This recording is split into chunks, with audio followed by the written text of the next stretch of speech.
see you today. I dey always dey talk, hello, my people. You are my really people. I know say a lot of people no like me. A lot of people go say, you, I be your people. You will come to talk about, say, Peter Obi no go win, Peter Obi no go do this. I bet no una no vex, I no talk like that too. I no want make people come carry bomb, put for my house. God no say, not be say I hate Peter Obi. Not be say I the best for Peter Obi. Na my Igbo brother, according to Iranomigo, Pastor Sage Zeyamu is my Orion brother. Why did the Tiabo me one I na wata na or na talk with?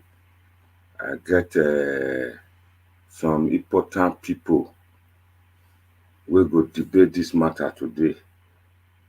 I go bring up Mr. Amoru, na correct guy too. The guy with the support Peter Obi.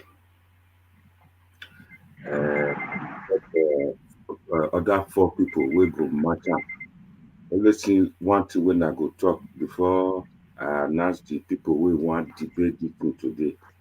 Four of them, four strong members, four strong people who sabi analyze Edo politics and they are very experienced in politics. If they want analyze and I know what they call analyzing because far too much now. A lot of people don't dey talk about these things. Presidential election just start, campaign don't want start now. Uh-huh.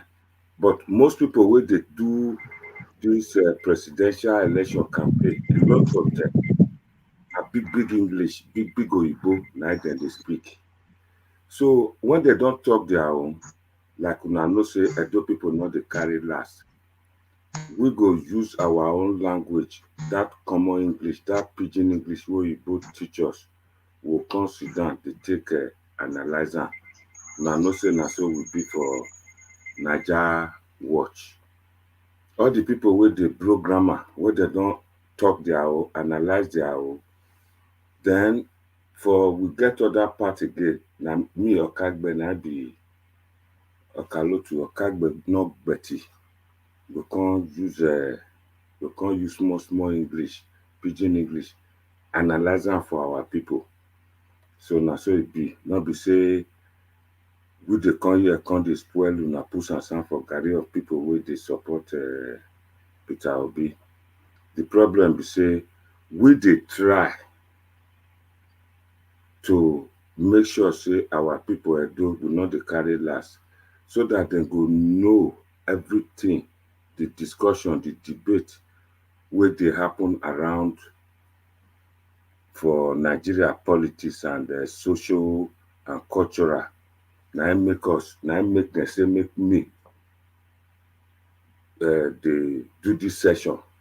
Not be saying that they tell me I come to talk the negative side of the whole thing. But me the explainer, I dey tell people they give the information. I'm not also I be teacher, I say I dey teach you now. I say I dey give more information about the whole thing, how they stand, how the whole thing stand. Make I the little way I know for politics. As soon as I know, when I talk sometimes, I'll say I be politician. Truly, I be politician, but not be say I know it all.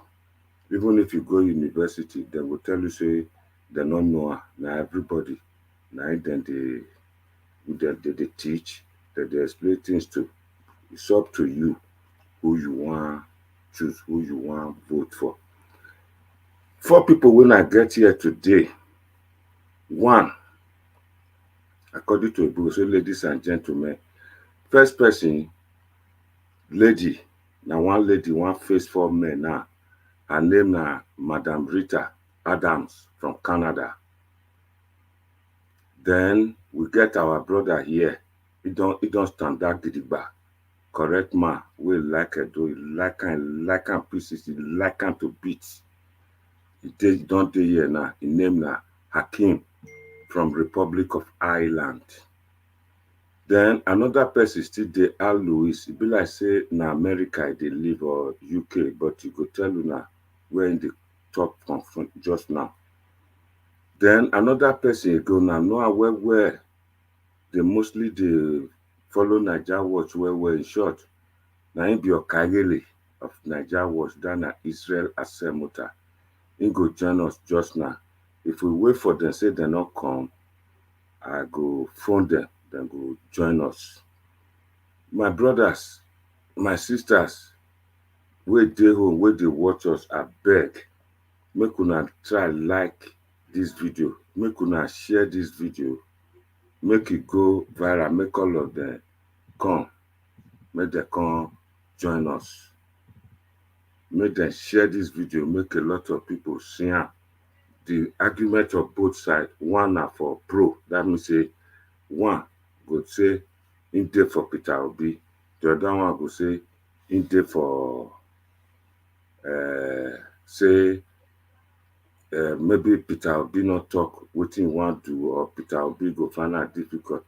For and against, some go come talk, the other side go come talk say against whether the thing go possible, whether Peter Obi go true say through the support, the popularity wey e get, so where everybody just dey talk about am for social media. Dis people wey dey come so, hey, na so me just sit down, I no talk my own. After I don talk the one I wan talk, I go blow whistle, then okay so. My people, while una dey share dis video, make I quick put more music, make I phone the other 3 people, make dem come. Admin, please help me put a call through to Okayele Israel Asemota, Madam Rita Omoru, you don come now.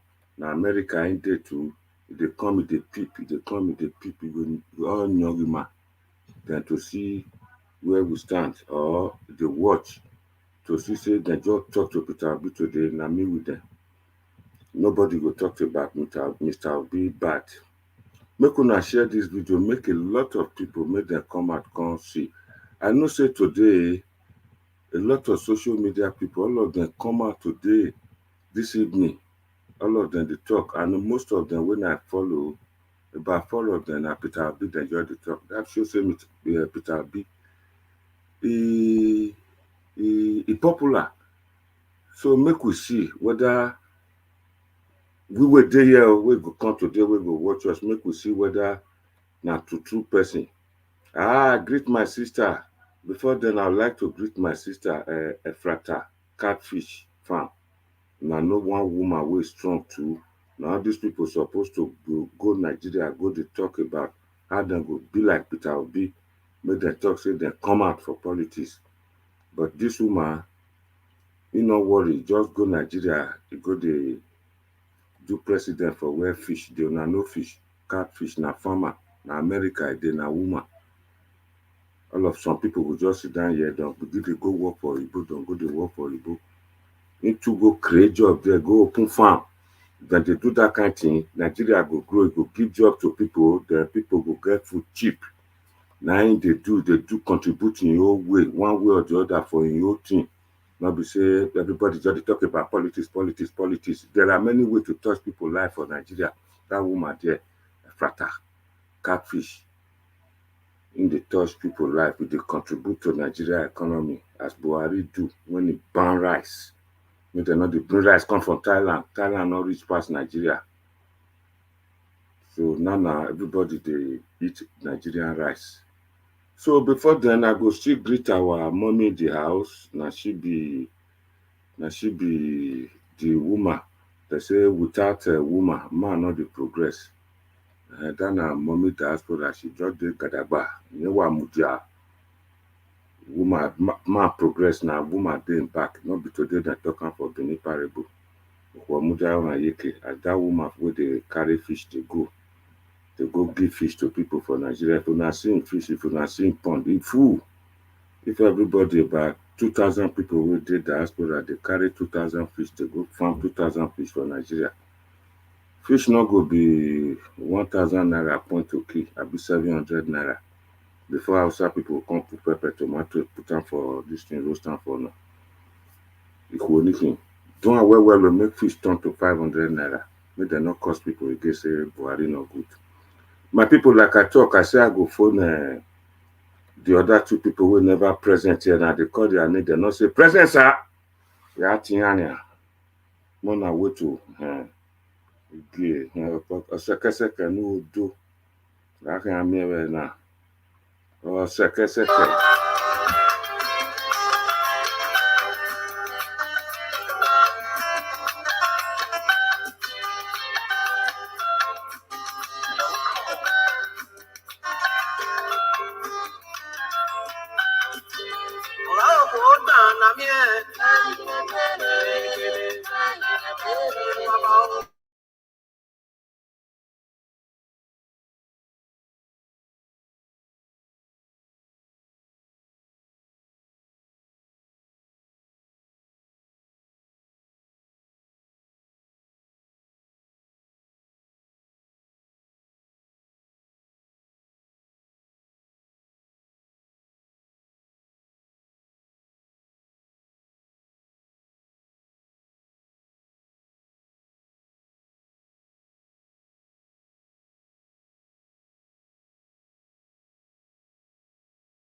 Bia in my berry, Saloba no gele beer in my berry. Eboya Nirewebo, all the people will do oversee, all of them they yearn for good governance. All of them they cry for good life for Nigeria.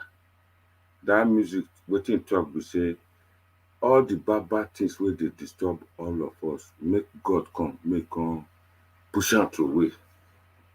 If not true, say Peter Obi go win, we will not say God hear our prayer. Now I go make am win. But as it be, you get as the whole matter be at the moment. The same people then they talk say it not go possible.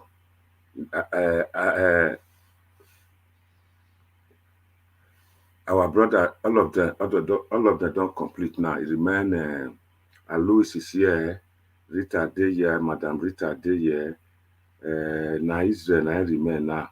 Okagele, it go soon come. So, but before it come, I think we go start. So, right, my brother, I greet everybody. Let me greet the commentators who present for you, and I greet all the people who they watch us from around the world, around the globe. Una do well. Today we get good debate. The debate now it go center on if Peter Obi go become president of Nigeria, wetin e go do for us, wetin we expect am say e go do for us. Now be the debate, the topic, the title of this debate. Before then, I not go forget to greet Andrew Omokari. We don't tell what day here since. And James Edebiri they talk about so we ready for president. James Edebiri, I go answer you just now before I bring the co-debaters coming. Prince Collins, I welcome you. I greet you very well. You know one great man we like politics and you like the issue for good governance for Nigeria. God bless you. Evans, I see you there too. Evans.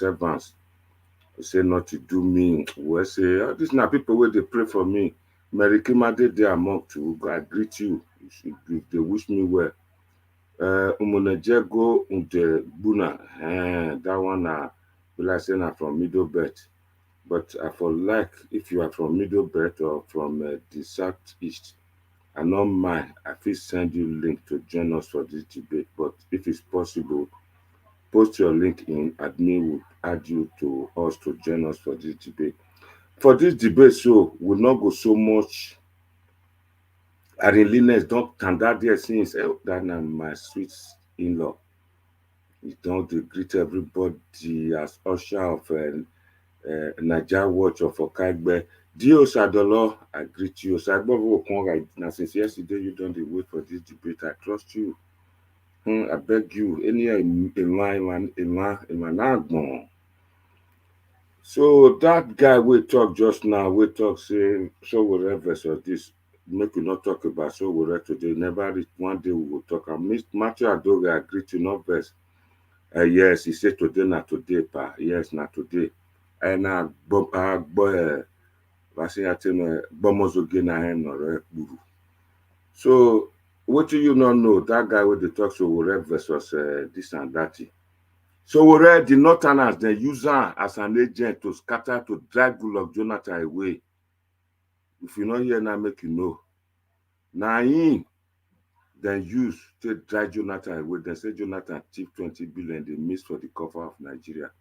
All those now agents. Any make it up, man. The prayer today, we say, make the same thing where they talk so Peter will be making not come be say in future, if he win, if he not come win, una come abandon I go now carry another person come within the chat. I mean, they talk about people who get access to social media. Why chebo me never tell matter. So my people, make una join me, make we welcome Hakim. Hakim from Republic of Ireland. How are you today? Good evening. God bless you for honoring our invitation. Epa, good evening to you for inviting me to the debate this evening. I want to say good evening to Madam Rita. Good evening to my brother Alohi and to Mr. Mori. Greetings to every one of you. Thank you very much. God bless you. See, people with the island where they bring potato come from England. That you see them get respect, then they greet people well. Salobo Adebawe Hakim. Mr. Mori from America, I hope you are not going to speak Ranomigo English here. Go ahead. We greet you today. What? Mr. Mori.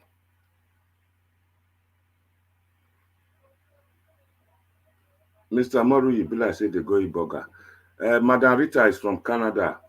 I don't know what if she's there. Madam Rita, I greet you today. Welcome very much. So I hope so. Never pack people come up for Nigeria, finish, make the stay for Canada. It's not only America they eat burger now. No, for Canada, they just they pack all the people come up for Nigeria. All the nurses where we get, where we spend our money for. They pack them, go there. Because there's value for work. There's value for work. And good afternoon, my brother Hakim, Mr. Alois, and I think Mr. Omari might join later. Good afternoon. Thank you very much for inviting me. I may not stay too long because of personal stuff, but I'll be here as long as I can. Thank you. Thank you very much, Madam Rita. Thank you very much for joining us. Alois, I hope say you not go deal with Peter Obi, the mini god or the new god of certain people, certain class of people on the social media today. Mr. Alois, say hello to your co-debaters, please. Yeah, hello. First of all, good evening, ladies, and good evening, gentlemen. Mr. Hakim, it's nice to be on the platform with you once again. And Madam Rita, good evening. And to the moderator, good evening, Mr. Monday. I'm not here to stroke Mr. Obi. I'm just here to look at what's going on and just speak about it. Thank you very much. Thank you very much.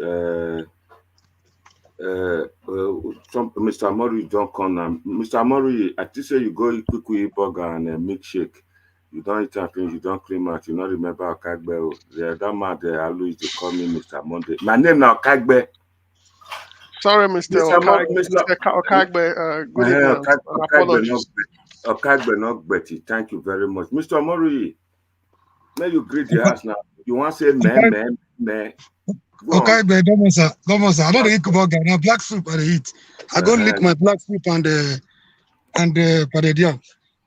Oh, that Ebamo baby wo bitter leaf abi. We dey mix out together. Bitter leaf, scent leaf, all combined. Good combination. I hope not be akpu you go eat now. Wait time matter. I mean akpu. Thank you very much, viewers. We have our people. They are all set now to face each other. No, it's a delight. So the topic today is Peter Obi.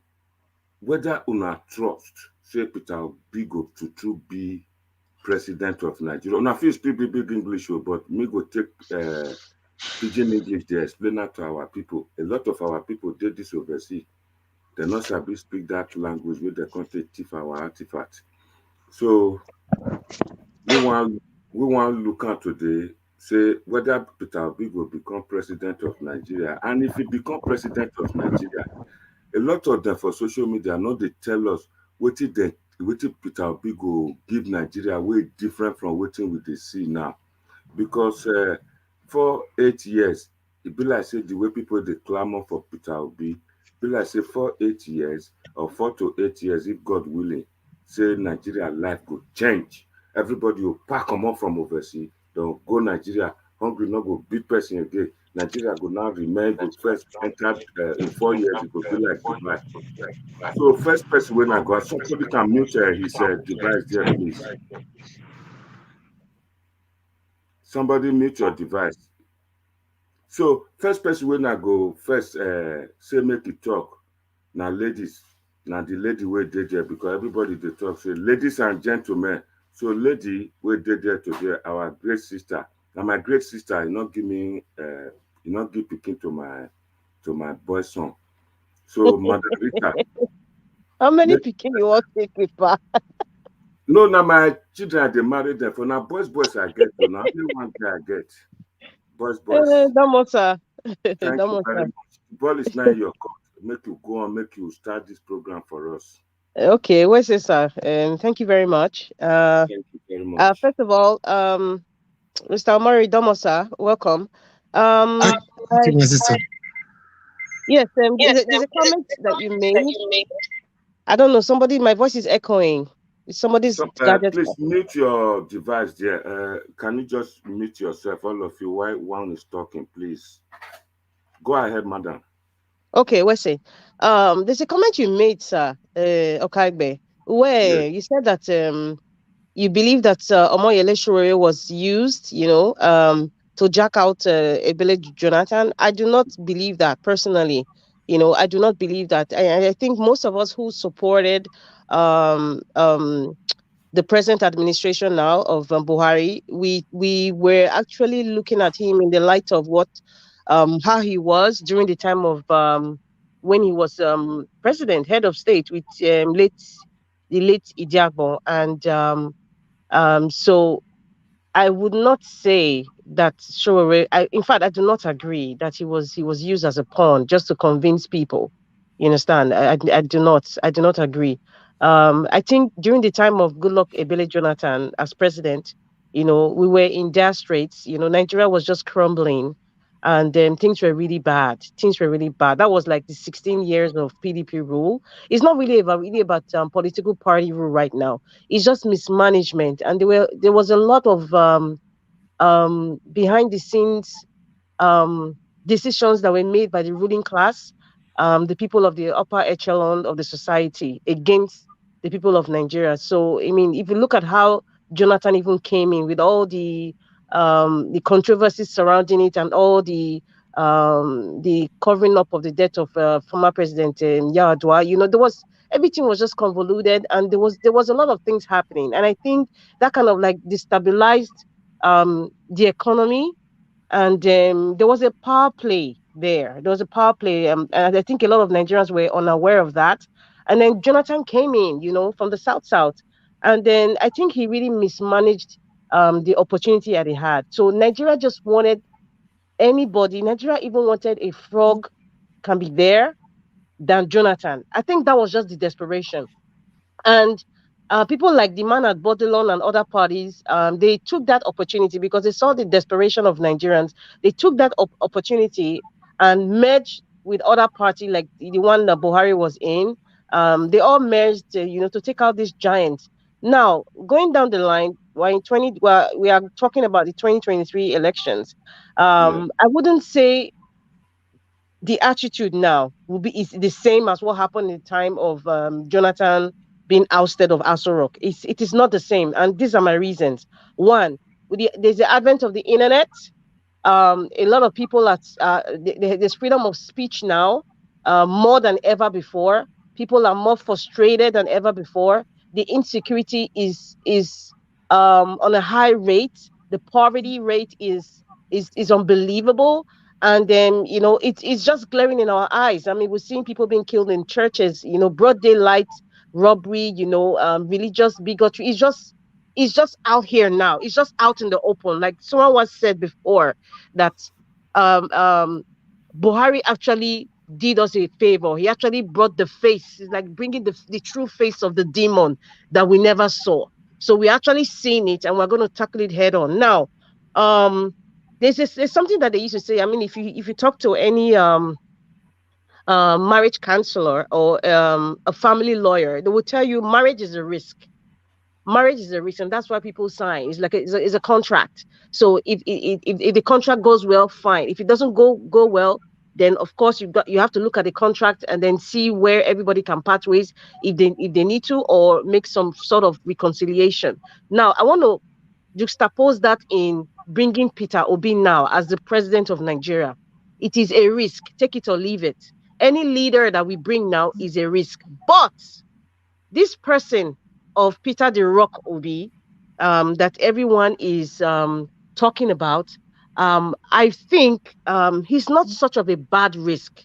You know why? Because this man has presented himself.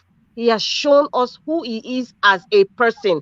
Forget about being in the government, under the government, or being a governor, or he has shown us who he is as a Madam, one person. second. One Sure. second. Um, I don't know if you are fully aware about economic situation, the world economies or the third world economy. That's number one. Number two, do you know that Sowore has this owns this Sahara Reporter? I'm not saying you should elaborate on that, but bear that in mind. Sowore owned Sahara Reporter, which he was using then to destroy himself as Sanusi, to destroy Goodluck Jonathan. Just go on with your discussion. I just want to remind you of that. Yeah. I think I understand where you're coming from. I don't know. I'm not an economist, but I try to read and try to get myself informed. If you're talking about Mr. Shore, I think as at that time, I mean, he's a journalist, for crying out loud. He's an investigative journalist, as a matter of fact. And whatever information he got there, that's what he was giving us. And he probably believed in those information. And the majority of Nigerians believed in those information as well. So that is not a yardstick to say that he was kind of used. I mean, till date, he's still putting out information, about all the candidates. So what he did then and what he's doing now, there's nothing new. He's still doing his job, So I wouldn't put that on a cap on Shore as a excuse that, okay, because he owns Sahara Reporters, or probably he was being used then to just disseminate information to deceive people. I don't think so, sir. Now back to what I was talking about. So I would say Peter Obi is a risk, undeniably, but he's not such of a bad risk. I mean, anybody who is into risk assessment will know that it's never 100% good. At least if it's 90%, it can be managed. Whatever 10% that could be bad, it could be managed or adjusted, just to balance, the equation. Now, Peter Obi has talked about education, because you mentioned something, Okaigbe. You said, we haven't really heard about what Peter Obi can bring to the table and all that. I mean, there's a plethora of information out there about this man on the internet. I mean, everybody read, anybody who can hear it would see it. It's there. It's even free information, and people are even willing to still share videos. And there is even people who are actually enjoying. They're still alive. They're enjoying from his administration. So in terms of education, I mean, he has proven it. Even now, the former SUG president of Anambra State University, I mean, that's a video that went viral. Until date, everybody is on strike. I mean, except Anambra State University. Why? Because he was able to manage the state university in such a way that, there wasn't any strike. And that's why the students of Anambra State University are still there to today. Now, health, the health sector, technology, finance, expenditure, expenditure is one of the major things, I think was the beginning of the attraction to, for me personally, because I can't speak from on behalf of everybody. I think expenditure was one of the things that actually attracted me to like listen to Peter Obi more from, I mean, 2-3 years ago. when he was talking about the luxury of governance and how there's so much wastage and how everything that you see surrounding us is usually foreign. There's nothing that is Nigerian. I mean, he talked about even bringing the carpenter man that he knew while growing up. He knew this man was a very, I mean, he was a good artisan, to make the bed and the furniture in government house. It shows the man that is real Nigerian. It's not really about importing things. That just shows you the kind of ideology the man has about his country. So I would say he's a typical Nigerian. He believes in a Nigerian product. He believes in a Nigerian spirit, and he An, believes that we can. an importer. I'm sorry, I'm answering your question. So if you're interjecting, maybe you should wait and probably Sorry, ask me. yeah. Yeah. So I mean, accountability, it's there. I mean, we've seen the letter he wrote to his predecessor, his successor, Willie Obiano. I mean, it's there. I mean, that's part of the money he even used to build the Anambra airport. I mean, that's accountability there, and he has challenged every living human being in government or private sector to challenge him on what he has um, um, narrated to the entire world. He has challenged people. Nobody has come to say, oh, this man, you are lying in this. He has called banks.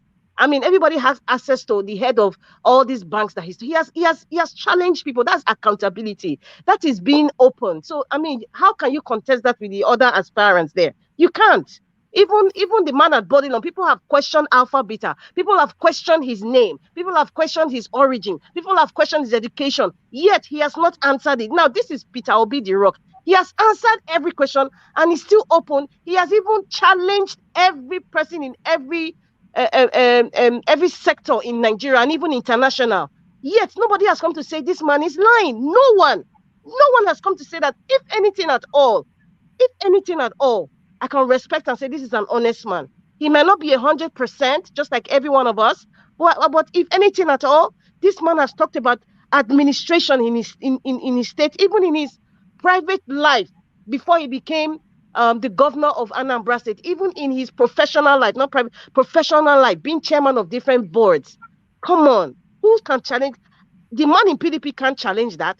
The man in APC can't challenge. I don't even know of any other aspirant, like Al Mustafa or the other ones in the other little parties. None of them can even come out the way this man is coming out confidently. And that is, I think, is what's making the other people or people who don't believe in feel intimidated, because it's like it's too good to be true. It shows that there are good people in Nigeria. There are good Nigerians who can steer Nigeria to the way it's supposed to be, but we have been truncated by the evil forces. So that is why now this is like an emancipation of the Nigeria state. It's an emancipation of our mindsets, and it's Peter Obi is always Nigerian first. If you see all the things that he's been talking about, you never really hear him say, "Oh, I want to go and buy this thing from China, or I want to go and buy this furniture, or I want to go and buy this car from Toyota from Japan." Everything, he's Nigerian.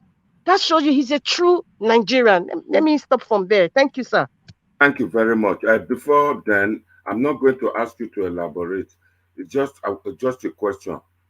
Did you watch the video of the debate of Peter Obi versus Vice President Osibanjo, the last election?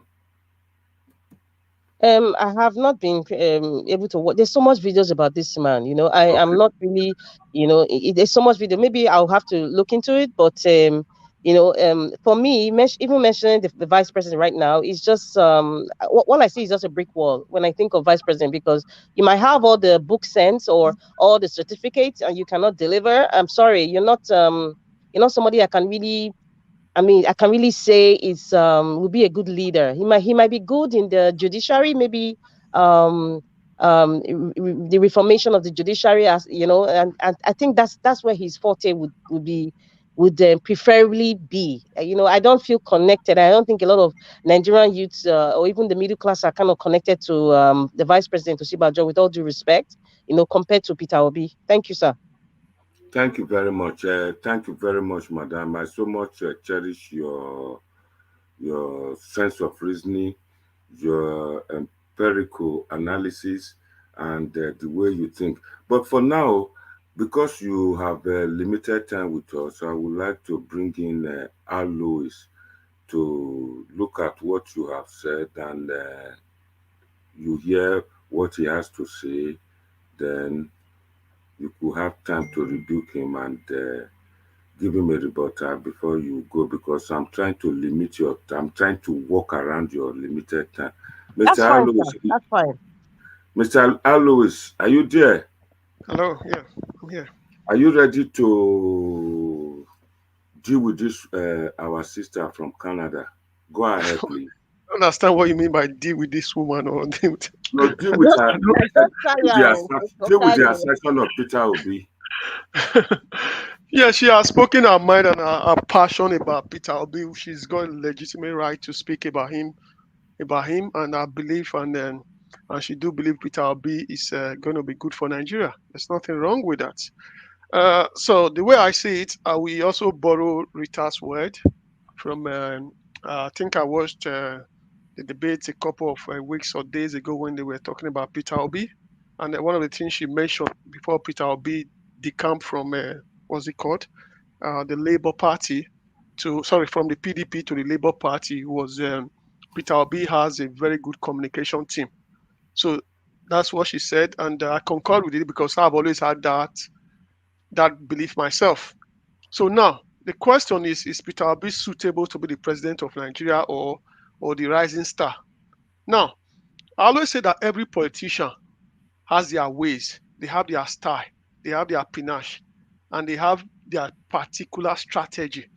So if you look at somebody like Peter Obi, he came from Abga, and the reason when he left Abga, he told the whole world that he's leaving Abga because he wants to be on a national platform for him to become relevant or to contest for presidency, which was the PDP. So obviously, going to the PDP, Peter Obi on the hierarchy of people on PDP was not very high because when he left Abga, you can actually tell that a lot of the Southeast governors or the Southeast clans, they never supported him. So he left there without anything. So he came to the PDP again. The PDP is a very congested party. So he couldn't make the break. So now, Peter Obi contesting for presidency actually started 3-4 years ago. So that's why I say every politician has their style. And one of the things that Peter Obi has really worked on is communication. So how has he worked on that? If you remember, I'll give you a date. If you remember, in I think it was in May, precisely on the 1st of May 2017, Peter Obi actually spoke in the Covenant Christian Center in Lagos.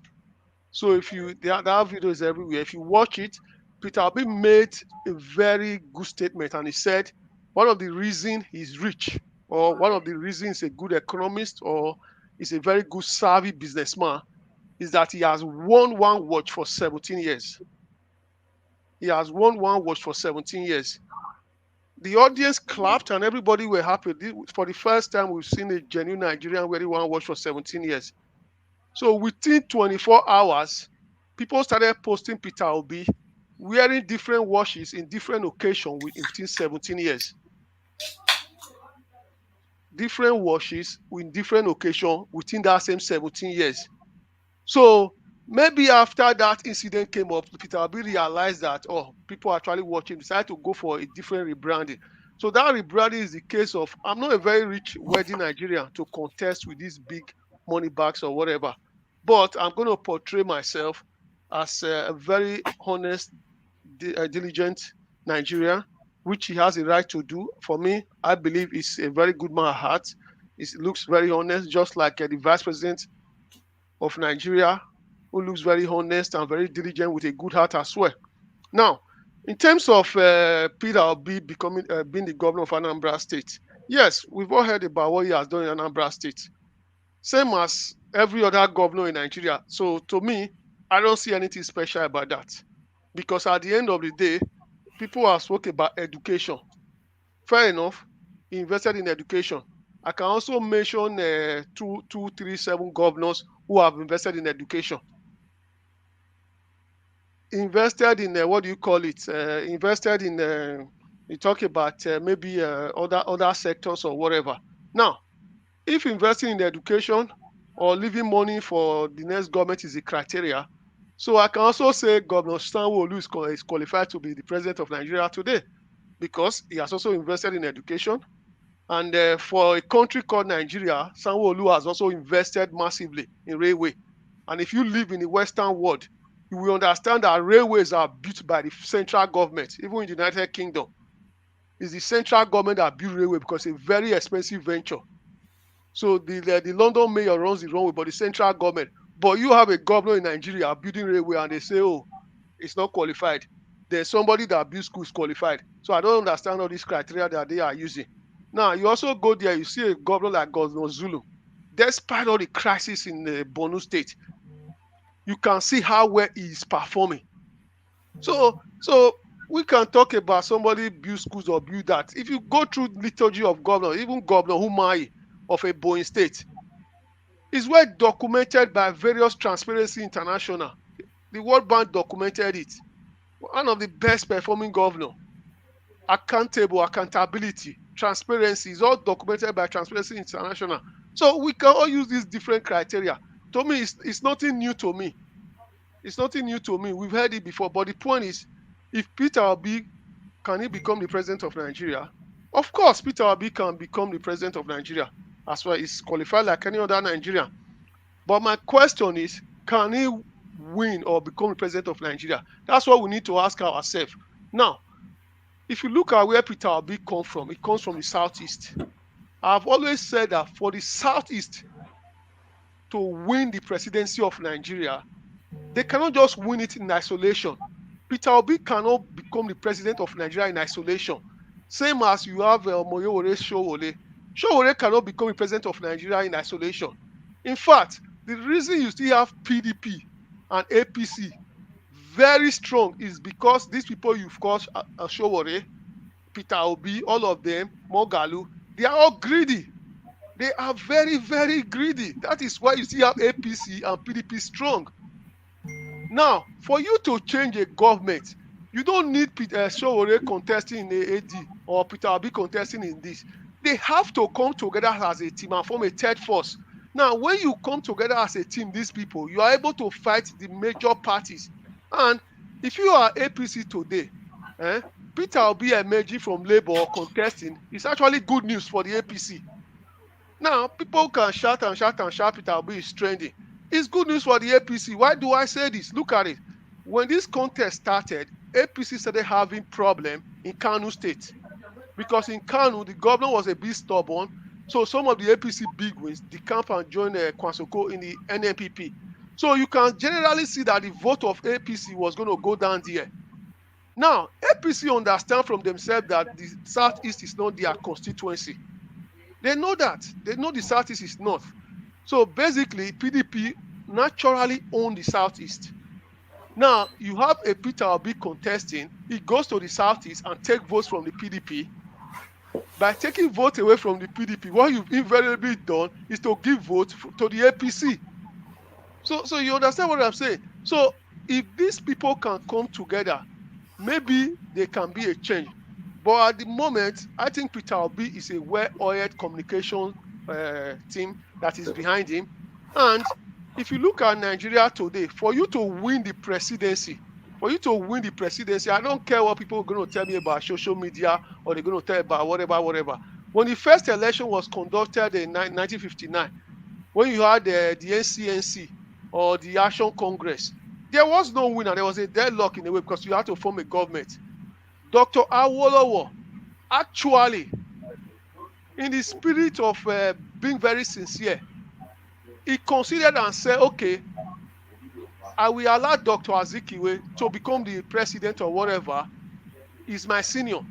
But the Saduna of the North, of the Northern People's Congress said, if the NCNC and the AC form a government, that they will secede from Nigeria, that the North will secede. So at the end of the day, the Southeast, they end up forming that presidency or the premiership with the North. Then the AD and the Nigerian Central Party, in the central part of Nigeria, form the opposition. So the question is, it's always clear you cannot become the president of Nigeria in isolation. Even look at Buhari that you are talking about today. Buhari contested 3, 4, 5, or whatever many times you can call it, under different parties. His own party, I forgot what his party is called now. I forgot what it's called. So when he contested under those parties, he kept winning in one region. He kept winning. Now, Louis, Alois, Huh? Yeah. good evening to you. This is NIGERIAN Wash here. I'm Yeah. sorry that I have to interrupt you. Yeah. Go on, You've been sir. talking for the past 15 minutes and you have Oh, other sorry, I people. didn't speak for 15 minutes, So, brother. yeah, yeah. So, other people don't. And I'm the moderator. I'm listening here. I Leave, didn't speak for leave. 15 minutes. I didn't speak for 15 minutes. Rita gave it to me less than whatever. All right, yeah, but you'll be talking for so long. We would like to hear from other people because we have a lot of people watching us. And the Okay. moderator, a pass is the moderator, is nowhere to be found. I'm You here. just can't. I'm here. I'm listening. I'm No, if listening. I I'm want to see listening. your place, you cannot be I want to moderating. answer And if call. your There are a screen lot of open, people who want to join us. it's not done like that, sir. You know? Thank you very much. Hello, can Alois go ahead, please? Okay, let me just finish my point and give the floor to the next gentleman. So The next. what I was saying is that Buhari contested 3-4 times. I can't remember how many times under his CPC or before the CPC and the rest. Now, if you look at Nigeria today, the biggest block of vote comes from the northwest. And for you to win an election in Nigeria, you need to win in the 3Ks. The states called the 3Ks. And those 3Ks are Kanu, Katsina, and Kaduna. And for you to win in those states, you need to align with somebody who the people can command. Now, when the British came to Nigeria, the reason they introduced indirect rule in Nigeria was not just because the British cannot rule in Nigeria.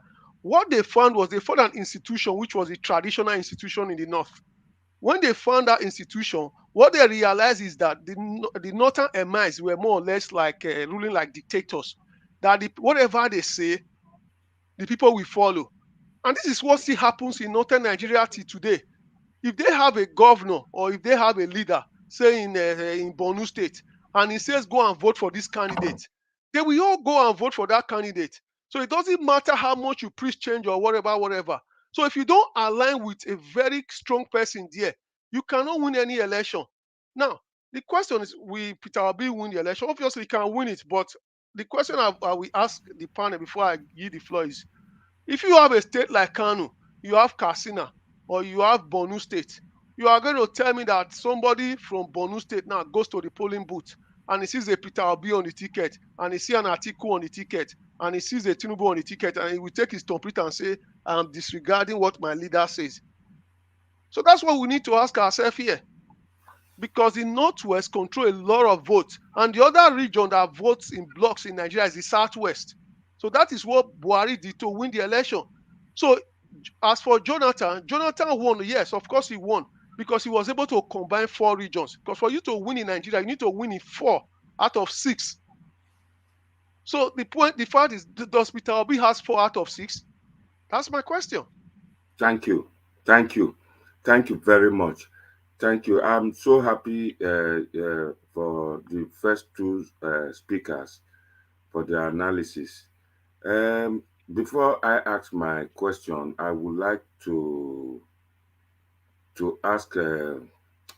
Moruyi if he's there. Mr. Moruyi, are you there? Can you tell us? Somebody should unmute himself, please. Or your device. What's happening here? I wouldn't know that it's coming. Something is coming from you. No, not me. I think I'm okay. We are okay now. Is it better now? No? Okay, I'll just keep quiet for the debate to go on. Mr. Mori, you go ahead and talk because it's not echoing on your side. Is it better now? It's better now. No, Okay, sir. I'll mute myself. Okay. Before I proceed, I want to say top of the day to our viewers across the globe who are the most important and the greatest part of this show. Because as I always say, without them, we have no business coming here because we can't be talking to ourselves. To be tantamount to insanity. They are the greatest asset we have on this medium, and we have no reason whatsoever to give them half-truth or falsehood because they deserve the best from us. If we don't know, it's better to say we don't know. If we know it, we say the best way we can, no matter who else is God. So we owe them that respect, that obligation, not to tell them what is not real, not to misinform them.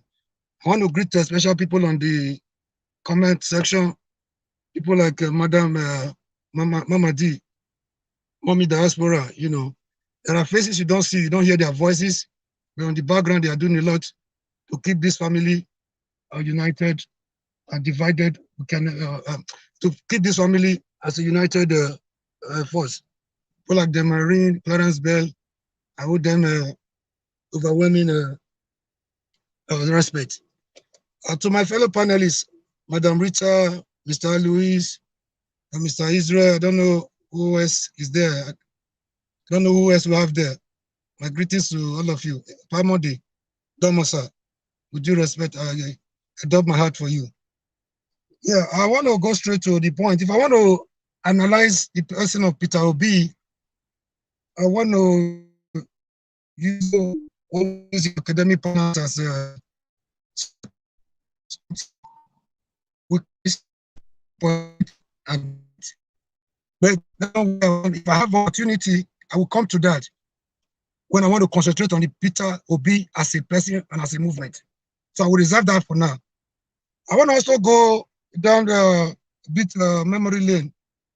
I'm happy with what is happening today. Like I said yesterday, if there's anybody in this platform, I think I'm the happiest person. When we started, most of us were talking like prophets and prophetess.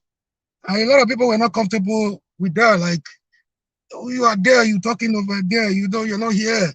You don't know what is happening. It can happen in America, it cannot happen in Nigeria, you know, so many things. I think a lot of our prophecies are coming through today. In future, they say, belong to those who see possibilities even before they become obvious. You don't wait till things are already, you know, clear before you start joining. No, you have to focus. You have to work towards it. That is why they will tell you.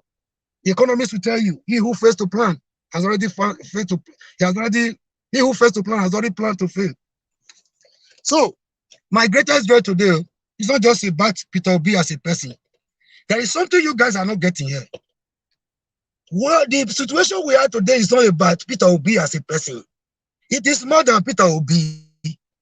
The earlier we realize this fact, the better for all of us. It's not about his popularity as an individual. It's not about his academic credentials as an individual. It's not about his eloquence as an individual. It's not about the region he comes from as an individual. This is about the people, about the downtrodden, about the masses of Nigeria who have been held in perpetual bondage over the years since 1960. In 1960, we had our independence. In 1963, we had our Republican constitution. It has been from back to front. Between 1966 and 1963 and 1967, we had a lot of things that were not right. The Civil War broke out. And after the Civil War, we had principles, the three arrow principles of reconciliation, rehabilitation, and now the question is, have we been able to reconcile with one another? Have we actually reconstructed the nation called Nigeria? Have we actually rehabilitated those that felt agitated and wanted to leave? The answer is no. We cannot talk of peaceful environment. We cannot talk of development when there is injustice in the land. As Machiavelli will always say, when there is injustice, resistance becomes a duty. Now, this is the duty of every Nigerian coming to say enough is enough. If you look at Peter Obi as a person, you'll be missing the point. A lot of people will be taken unaware. Now, my question is, if it's just about Peter Obi, if you look at the person of Peter Obi, he's such a gentleman. If there's anybody that was supposed to leave PDP to lead this kind of movement, it's not even Peter Obi at all.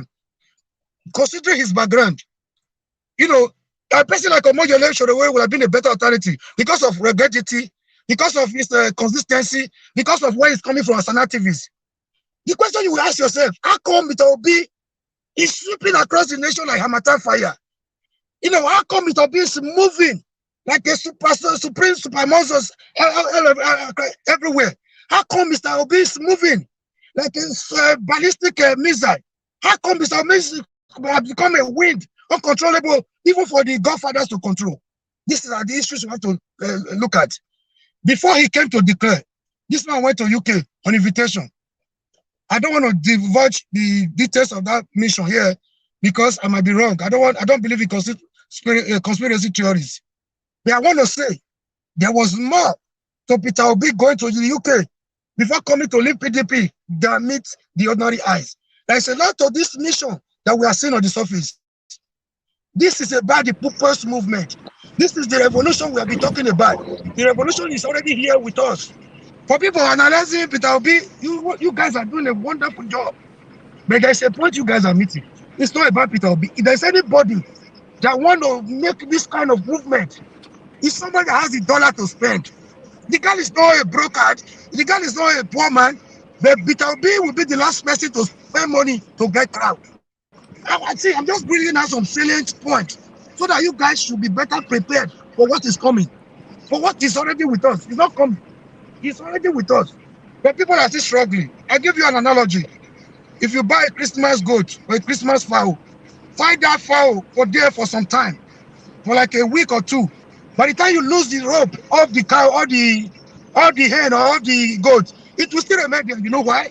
Psychologically, the goat feels is still being tied, whereas it has been losing.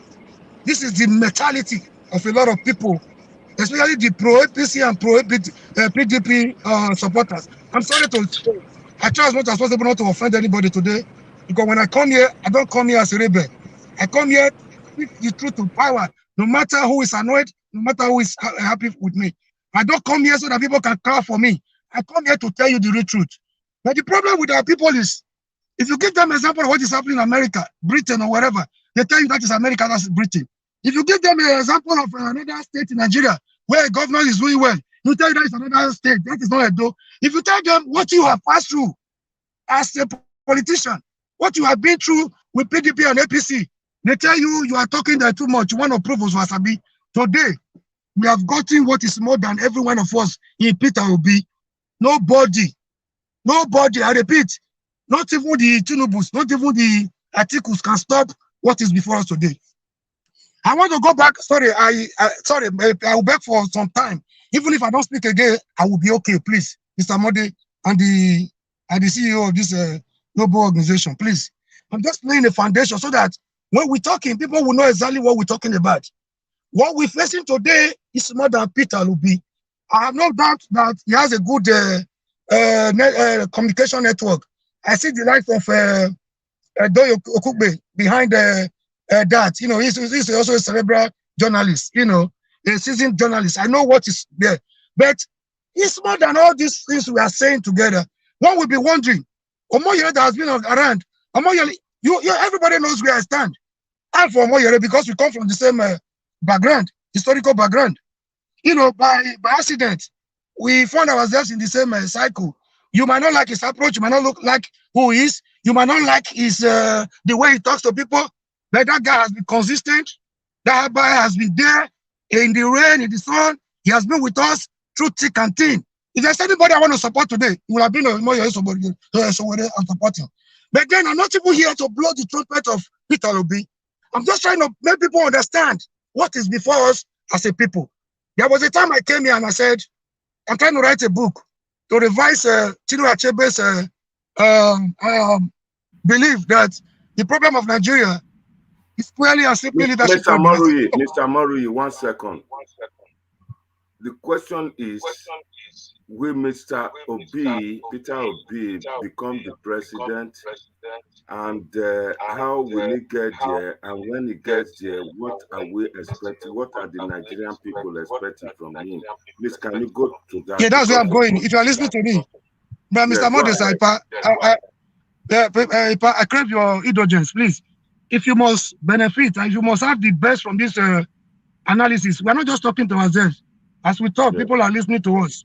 We are talking to people that are more educated, people that are more financially buoyant, people that are more well placed in society are listening to us. It's not just about us as APC members, PDP members, or as members of the NIGERIAN family.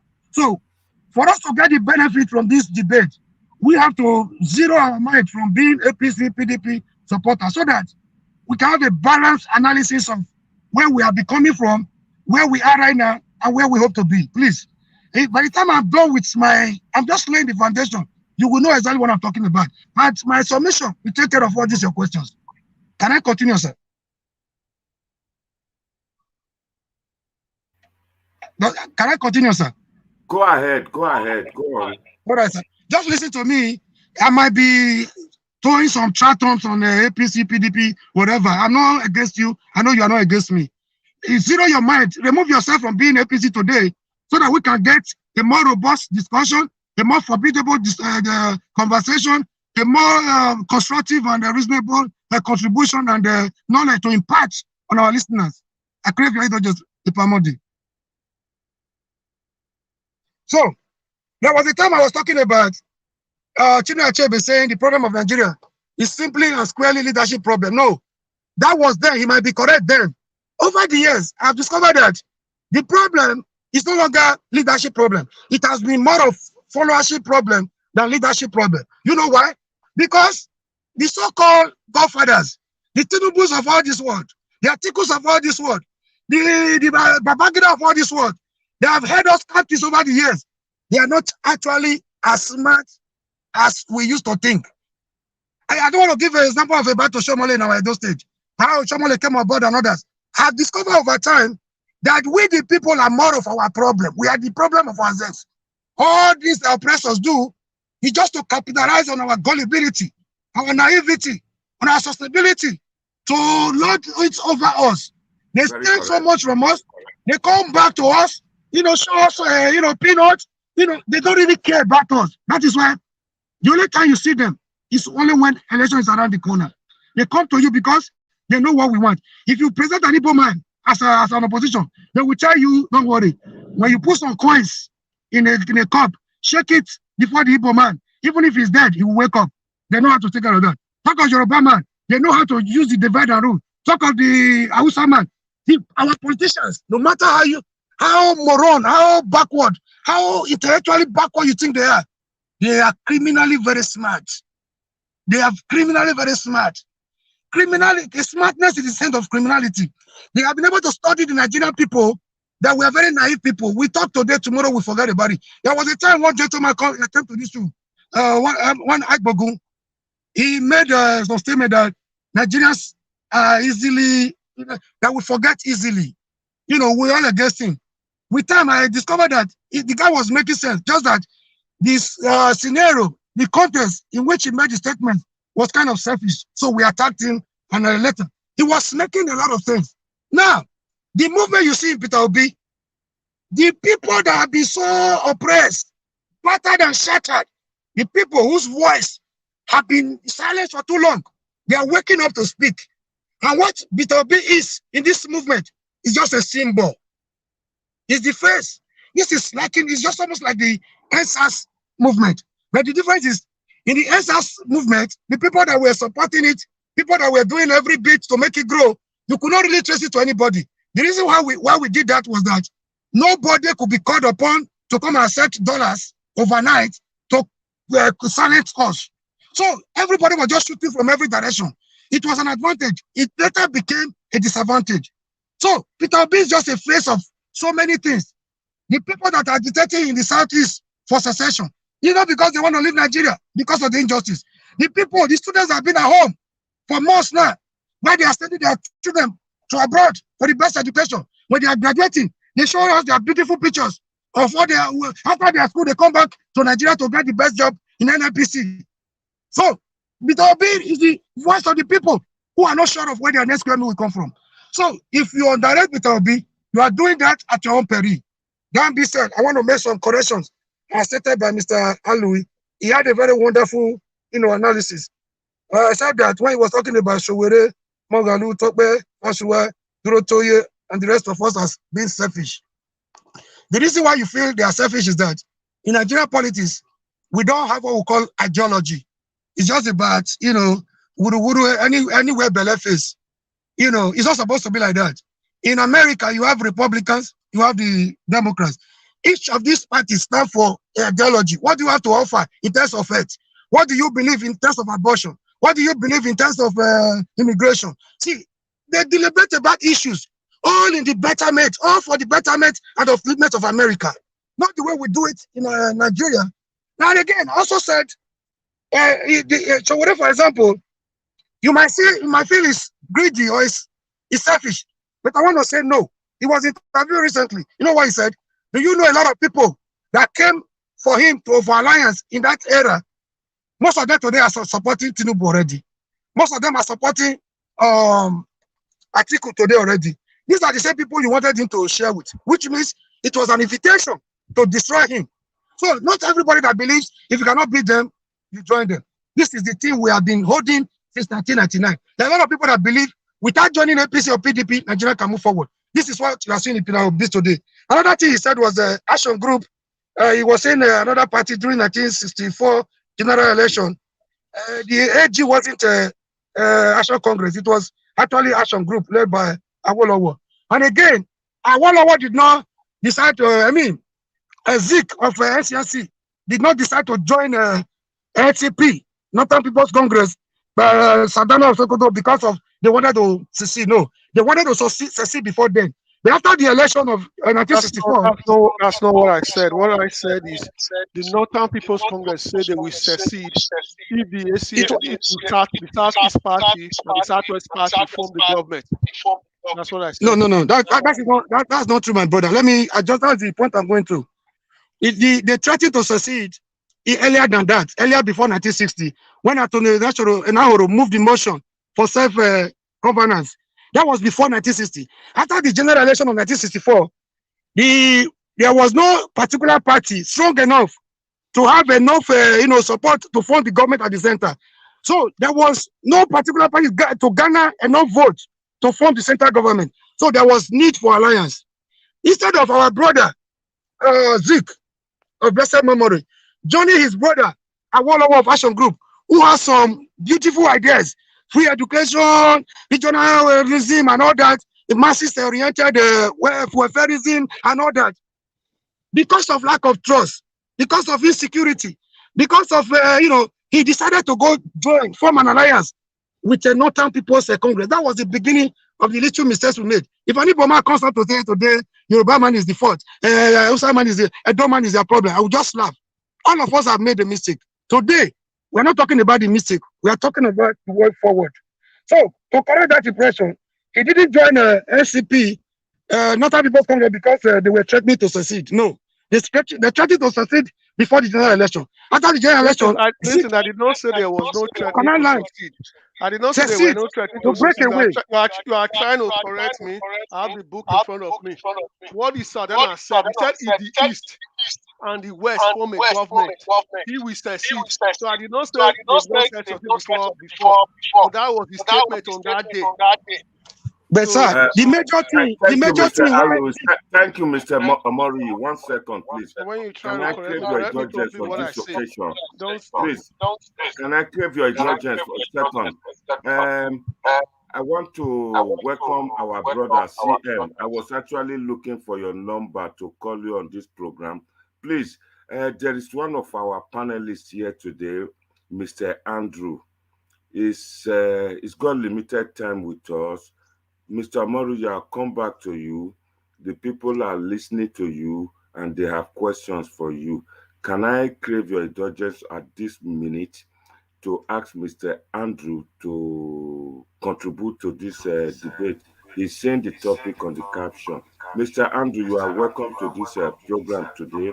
And Oluwaseun, I welcome you very well. When I saw your name and I thought that I should allow you in because your name looks new to NIGERIAN Watch family.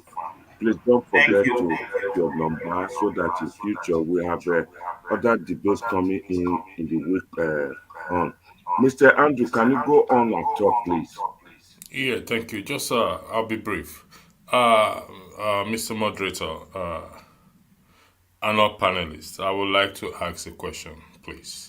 I'm going to pick on one thing Mr. Murray said, and which he said we should zero our mind away from political parties or affiliation to political parties. So the question I want to ask the panelists is this: based on the question on the platform, on the screen, will Peter Obi become president of Nigeria come 2023? Personally, I believe so. That's my own personal belief. What will it do for Nigeria? My question is, the previous people that, please zero your mind away from being affiliated to any political party. What has the previous and present people in power done for us? I need someone to answer that question before I say what I want to say. Can someone on the panelists provide an answer to my question, please? Sure. What's your question? Yeah, what I was have the the answer. question again? Can Sorry. I answer you first? No, I have the Omori answer is too. coming now. Omori, We can't please let me try. now. Mr. Andrew, 1 second, please. Mr. Andrew, if Yes, you sir. want answers to those questions, I think I will allow two people, one pro, one against. Can I say Al Lewis and Hakim? Al Lewis would be better, and Hakim. Okay, go ahead. I'm listening to the Al answers. Lewis, go ahead. I didn't hear the question properly. The That's what I'm question saying. is Okay, that I'm you asking want the to question do based we on have what is done. on the screen. I don't want to talk much. I'm Is asking it the question is based it on the with screen. is it with Peter Obi become president of Nigeria Will come Peter Obi, no, that's not, will Peter Obi become president of Nigeria? That's a personal answer anybody will give. But the second part is, what will it do for Nigeria? The question is, what have the previous government or people in power done for Nigeria? The current government. Oh, okay. So the issue is, I've always believed that Nigeria in 2023 or in the future, it doesn't matter who you put there as a president. The most pressing issue of Nigeria is who is going to be the president that will address the fundamental issues of Nigeria. There is echo coming. And what are the fundamental issues of Nigeria? One of them is the issue of finance. One Mr. of them. Alois, what has the current government been doing and past and current government be doing? The question, 2 minutes, You want me to go back to the past government or what? No, you don't listen to my question very well. My question is very simple, and the answer is simple. The question is, what have previous and present government done for Nigeria? Put all your fundamental into the equation. What have they done? It's just a simple question. What I'll probably say to you is that all the previous governments have not done enough for Nigeria. They've done more for themselves. That's the simple answer. All right, thank you. Mr. Hakim, go ahead. Thank you. I don't understand. Sorry, can you just mute yourself while I answer the question, please, because it's kind of echoing back to me. Okay, thank you very much. Go ahead, Hakim. Go ahead. Just manage it my way. The question is a good question, but my answer to you will be this. It could also it can always get bad as well. It could get worse. So don't forget, we come from a situation whereby we thought Jonathan was bad. Then we entered another administration that was even bad, that was even worse than Jonathan. So thinking that maybe this is the lowest we could go, we might be wrong. It could get worse. So I can't say. Okay, answering directly your question, yes, they'll be very bad to us. They haven't done really well for us.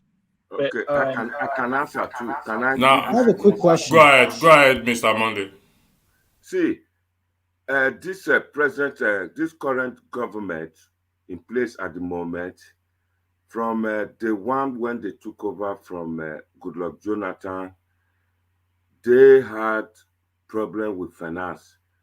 I would like to tell you first of all that Nigeria is just about 140 or 150 years old.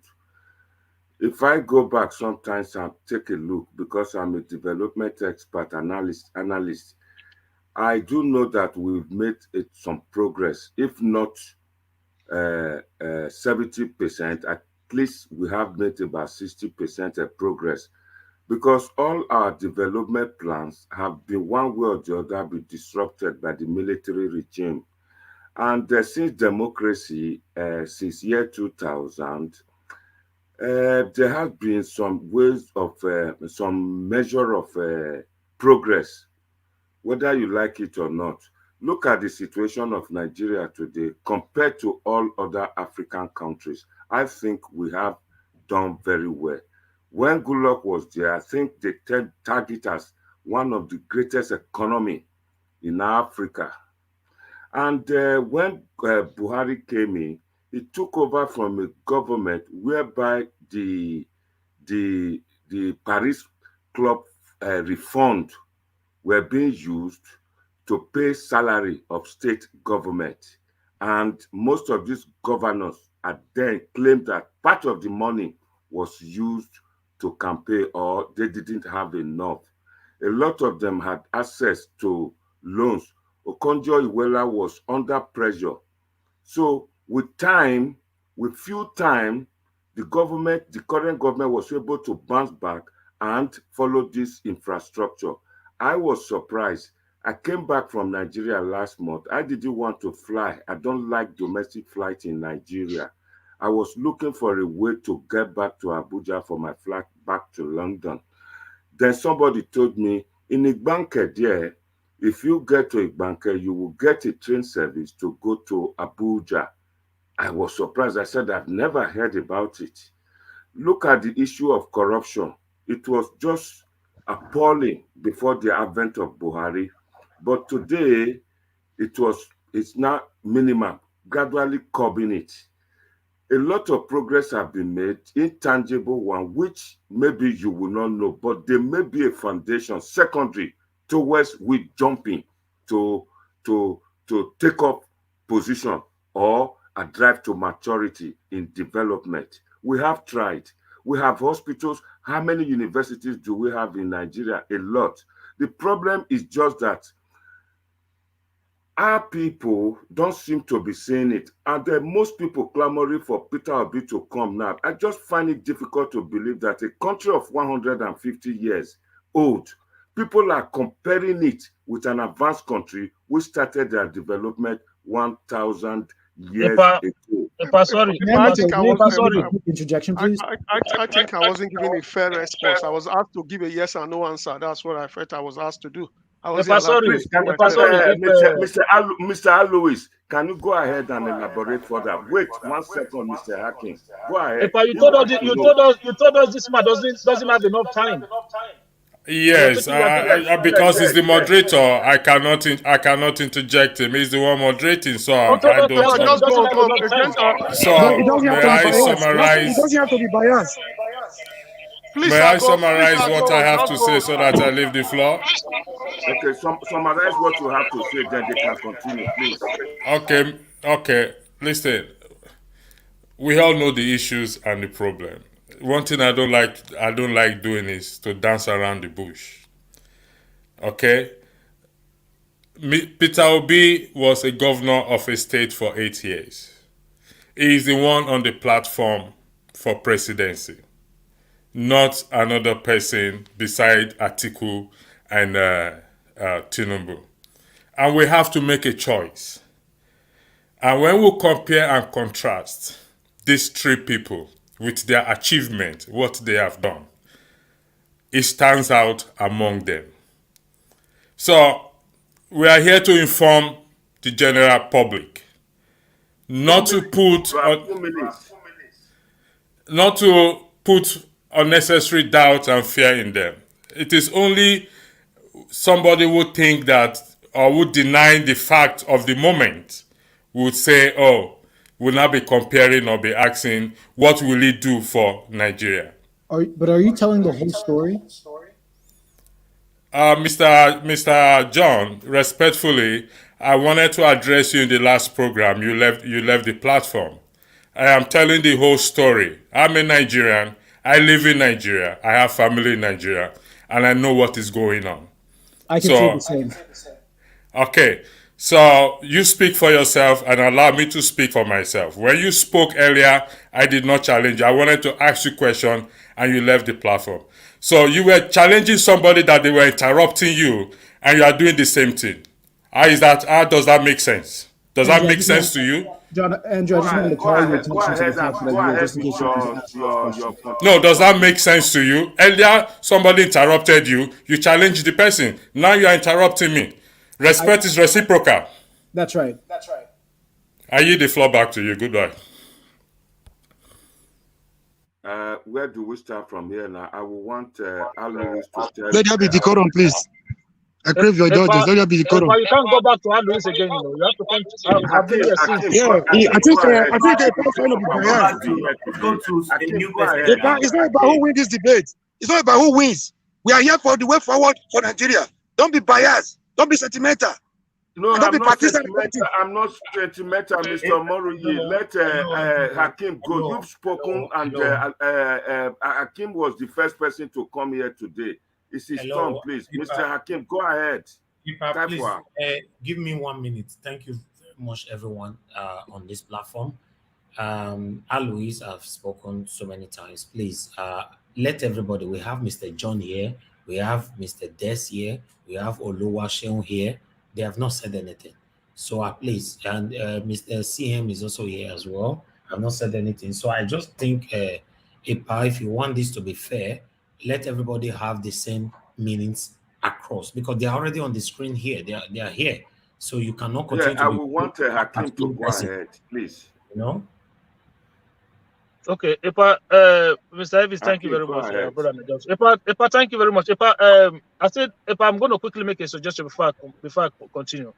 Now that you have a lot of people on the screen, could you just now reduce the time that each person can talk, because they think people talking for too long. I want the first speaker after the round, then we bring it to we put the time limit durations, please. Okay, thank you very much. Okay, thank you very much, everybody on the debate panel, and thanks to comment section, guys on the comment section. The debate is an interesting one today, and to be honest with you, before today, I've always said that Peter Obi he's got no chance of winning, and then the news that he was planning a kind of a merger with Kwankwaso, I think that for me is if that happens, then you're talking something different, because then that's an inroad into the northern part of the country. Because I know that a lot of people does not want to live in reality. I've always believed that we have to live in reality. It's okay if we want to say that the man is popular, the movement is shaking everywhere, but my brother, we are all Nigerians. If you go home, you go to Benin today, something will happen in Benin, it will be you that is abroad that is telling people in Benin what is happening in Benin sometimes. So those people, they don't have this access to this social media, YouTube.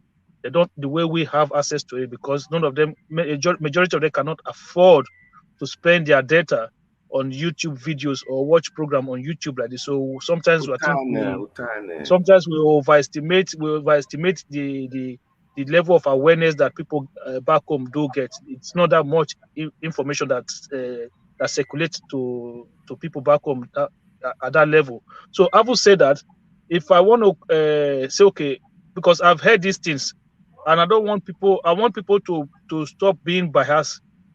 If you want to analyze issues with fair mind.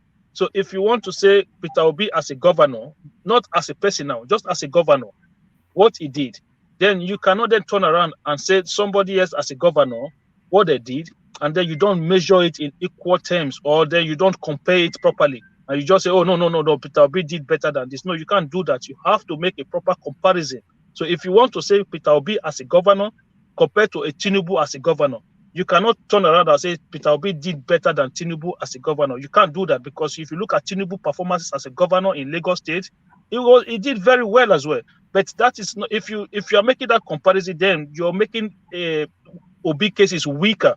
So you have to have a better case, as in a full package to market a person like Obi against a person like a Tinubu, because you don't want to go against governors from governors. Because don't forget, Obi was a governor in Anambra State from 2007 to 2014. One of the time when Nigeria had the most revenue from crude oil. That was the time. So with a lot of money, it's easy for you to do what you want to do and save money. So you still have to give him credit, because so there were other governors who were in office at that time who squandered those resources at the time. But he did well by managing the resources better. But did he have to struggle for resources? No, it didn't have to struggle for resources. Nigeria were making a lot of money at that time from crude oil sales. And that was the time when Jonathan was president as well. So let's put that one aside. Then look at Obi as a person, policies-wise. I understand that things are very bad in our country. And it was like that during Jonathan. And out of desperation, people jumped into Buhari. And this is what I'm trying to ask our people not to do again. Don't be desperate. Take your time. Critically analyze the person that you are supporting. What kind of policies does he believes in? Peter Obi is a free market economist. He believes in the free market. This man was telling us that day that he bought a Peugeot car from Peugeot, 100 Peugeot car, when Inosys Motors is there. So why did he not patronize Inosys Motors? Why did he go for Peugeot? He told us he bought 30,000 computers. For every time you buy things from outside of Nigeria, you are creating job in that country, not in Nigeria. So when you look at the last vice presidential debate, Obi was against the policy of government to ban importation of certain items into the country. Even though those things are the short term, were very bad for the country, but on the long run, if you look since this government have been in power, the amount of rice mill that has been built in this country has gone up tremendously. So that is one of the results of those bans that the government put in place at the time, even though I know that they did not tackle smuggling the way they should have tackled smuggling. So if you want to analyze Peter Obi as a governor, you can analyze him as a governor. But then put the governor aside and then look at the things that he believes in. So those are the things that you have to analyze. If those are the things that you stand for, fine, no problem. If those are the things that you don't believe will work for Nigeria, then you have to make up your own mind as to what direction you think we should go. For me, I still think the movement behind Peter Obi, it would have been good to channel that movement into a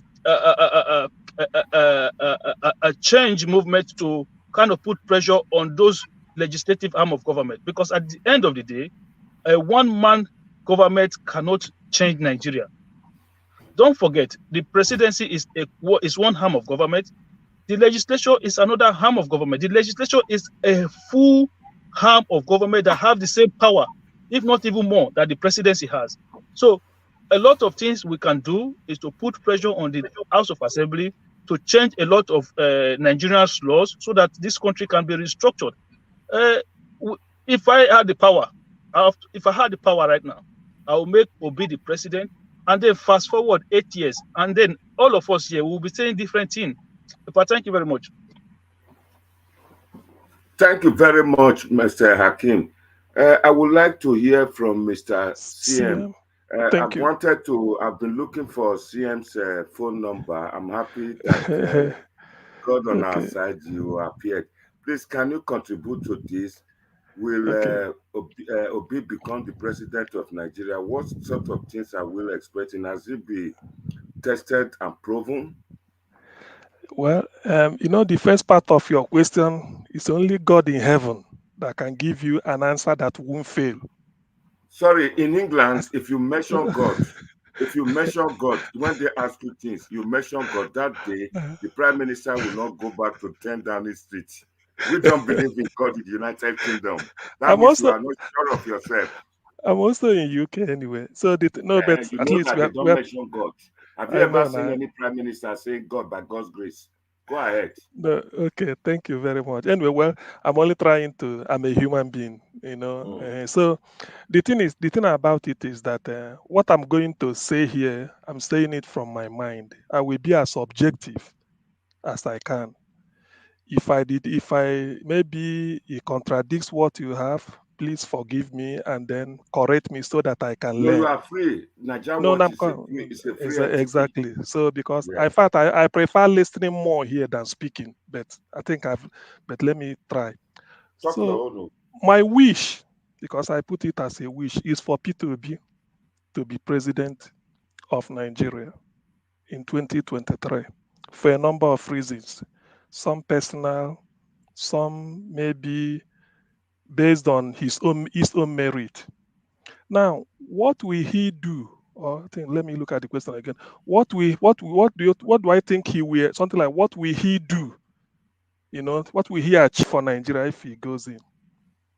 One thing I'm sure Peter Obi will achieve is he will bring what they call prudence to management of government resources. Not that he's going to go to, if he's in Abuja because we are running federalism, he will go and tell Obaseki, I will seize your money, or tell the governor of Ogun State, or interfere with governor of Yobe.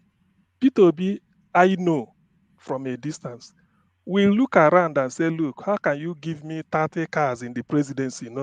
I don't think I need more than 10 or 5. That is part of shutting down. He will do it. He will say, okay, so which means these are jets for me to fly if I'm going to London or going to, he said no. He will say no, I don't need it. He will call Ibon Air of Akwa Ibom or APs or any domestic airline and call them, they bid. He will sell it off. Said anytime I want to travel, I'm a Nigerian, let everybody travel. All you need to do, if it's British Airways, then going to London or Airpeace or Ibon Air going, probably Ibon Air, and he will he will like to ask for discount. He may say, I'm your president, I need a discount. Ibon Air will say, oh, we are carrying president to London. That is what he will do. Then the money he is saving, he will call ASU, say, how much do you need? ASU will sit down and say, okay, we need 2 trillion. He will say, okay, I won't get this 2 trillion cash and give it to you now, but I promise between every month, come and take this. In the next 8 months, the money will be sorted. Why I've said this, and let me cite it as and to why I'm saying this, is because till today, a state-owned university, Anambra State University, now called Chukwuemeka Odimegwu Ojukwu University, is not on strike. Why? Because Peter Obi, he said they came to him, what do you need? They now committed Anambra money to it. He's not thinking about himself. So what he will first of all do is, as long as he's in Aso Rock, he will like to cut government expenditure to the extent that it's only the ones that are necessary he will use. So he will save money. He knows how to save money. Not that he will go, he may not borrow. He will save money. Or if at all he will borrow like he's preaching, he may say, okay, we need a rail that will move from Tinkan Island to aim to, so that you can decongest Lagos from Tinkan Island to Calabar, from coast to coast. How much will it cost? He will now sit down and ask them, if I borrow this money, maybe $50 billion, how long will it take me to recover it? They may say the train will, because it's running, carry 1 million passengers a month or this or that. He said, okay, it will be 15 years. He may say, no. Let me put it in bond, because I've stayed closely with him sometime. So he will now say, okay, in borrowing it. And when he borrows it, that money will go directly. In fact, he will even tell the bank, don't bring it to my office, I've signed. If it's Julius Berger doing it, he said, give it direct to Julius Berger. Why am I saying this? There's something they call UBEB. Obasanjo launched it, Universal Basic Education Commission, or some board, UBEB or UBEC, in which primary schools have been made free. So every state, if you want to access the fund, I think federal government will bring the counterpart. Some state may not be able to do it, but Peter did it for Anambra State. And then because of that, UNESCO came wanting to help education in Nigeria. That was under Goodluck Jonathan. They called all the governors. Peter agreed.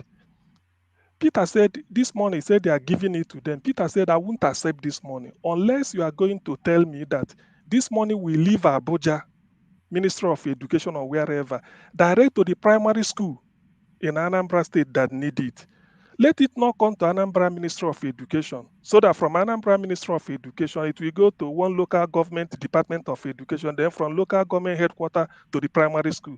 He said, if you can do it without me not seeing the money, take it direct to them. You see, why I'm saying this is, that's what they call the power of personal example. But will it be so easy for him because of the complexity of Nigeria? I doubt, because that is at the federal level. But I feel by him doing this and making it open and people seeing it, he will win people to his side. Remember in Anambra State, he was impeached 3 times and people stood by him because he went and explained to them. He said, up to them, asking them, why am I impeached? They said, I'm saving money without due process. Because during Chris Ngige's time, when they burnt Anambra down, everybody know when they kidnapped Chris Ngige, burnt the Anambra State government house down, burnt the Anambra Lodge, where the governor lives. So in attempt to rebuild it, the house has approved 400 and something million naira to do that of one of them. When Peter came, Peter stopped it and went to Oka, where they are selling rod or Onisha. He was buying direct from them. He spent eight something million to do it. So, by approving that 400 and something, the house will get their own kickback. Then Peter stopped it. So because he saved that money, they were annoyed. That is mean of saving money. So that is the power of personal example. And all that he did for Anambra, remember, just to clear the doubt of when Hakim said why did Peter went to Peugeot Automobile in Kaduna to buy Peugeot instead of buying from Innocent. Peter started Innocent. Innocent hasn't started manufacturing cars fully then. He just starting. But when Peter did this, you made a good point. Sorry, not manufacturing, assembly cars. No, it's not assembly, it's manufacturing. Because if you're assembling, you remember we have assembly plant like Peugeot in Kaduna. So Peugeot also is owned by France. Even if you're assembling it in my village, you have to put the emblem of the owner. So IVM is not owned anywhere in the world. It's Innocent that has it. Peugeot Automobile, like a Volkswagen of Nigeria in somewhere in Lagos, around Lagos Badagry Expressway, if I remember where it is. It's called Volkswagen of Nigeria. Volkswagen is owned by Germany. Even if you are the person managing it in Nigeria, because it's assembly, you still have to put Volkswagen. But if it's indigenous, you can call it maybe anything you like. So what Peter did was to go and buy from Peugeot Automobile. And even then he told them, where did he get the money? It was the bulletproof car they approved for him. 2. That's why he said he sold one. He said it's 75 million naira. He sold one. Then he used part of the money and then to go and buy Peugeot, brand new cars. Let me also say this, because I have an uncle, though he's late now, who was a school principal. All the secondary schools in Anambra State, you can imagine the governor calling you people to the state capital. When you come, he gives you a key to a brand new car. He say, you are the principal, this is for you. Every school in Anambra State, principal got brand new car, free of charge. So why wouldn't they perform? That was why Peter said, I saw Anambra when Anambra was number 25 on the league table. And then I moved it to number 1 for 3 consecutive years. He did a lot of reformation through the power of personal example. I'm not naive to assume that when he goes to Abuja, it will be easy. Remember, Nigeria, because we are now dealing with 300 and maybe 200. If we say we are 250 ethnic groups, it then means he's going to deal with 249 different ethnic groups because he's Igbo. So it's not going to be easy. But then that power of personal example is what we convince some people. They may still impeach him at Abuja. After all, they impeached him at Anambra. But Nigerians will now see that the man you are impeaching, you are not impeaching him because he enriched himself or his friends. No, you're only impeaching him because he doesn't want you to embezzle money. And let me assure you of one thing. Under Peter, you can never pad a budget. He may prepare the budget and send it to the house. After padding it, you bring it for him to sign. He will bring the original copy he gave you people. If start looking at it, he say he won't sign it. He will say, and he will tell Nigerians, say, no, I won't sign it. So that is his own. When he's in Anambra, he always say every contract he approved in, anything he signs. 1 minute. Thank you. Anything he signs, he has his own copy. So my joy is that such a man, because of at least his honesty in terms of management, he didn't steal anything. Otherwise, by now, he should have been the opposition. They could have dug out a lot of debts. He did not. We Anambra people, we know what he did. And because of that, initially, people hated him. He said he's so stingy. Peter said, no, public fund for public good. That all the senior prefects. Anambra has 177 towns. Some towns have 2 or 3 or secondary schools, but all the senior prefects in every secondary in all the schools have a P2B's mobile phone number. He said, whatever is wrong, your food is not good, your bus didn't run, no generator, this, just text me. So such a person, that is the example that people are seeing in him.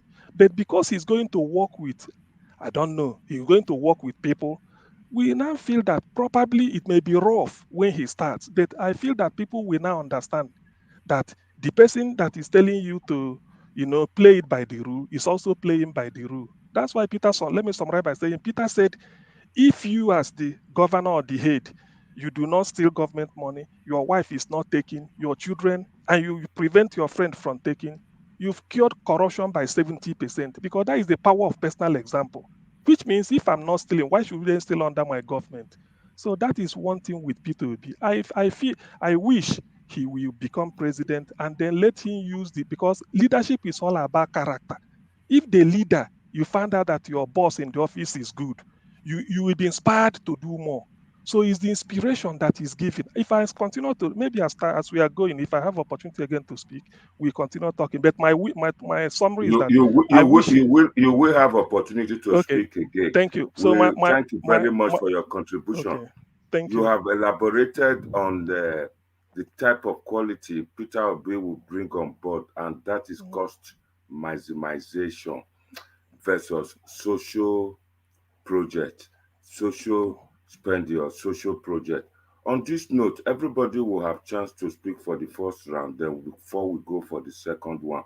May I call on Oluwaseun Olatuji to go on, please?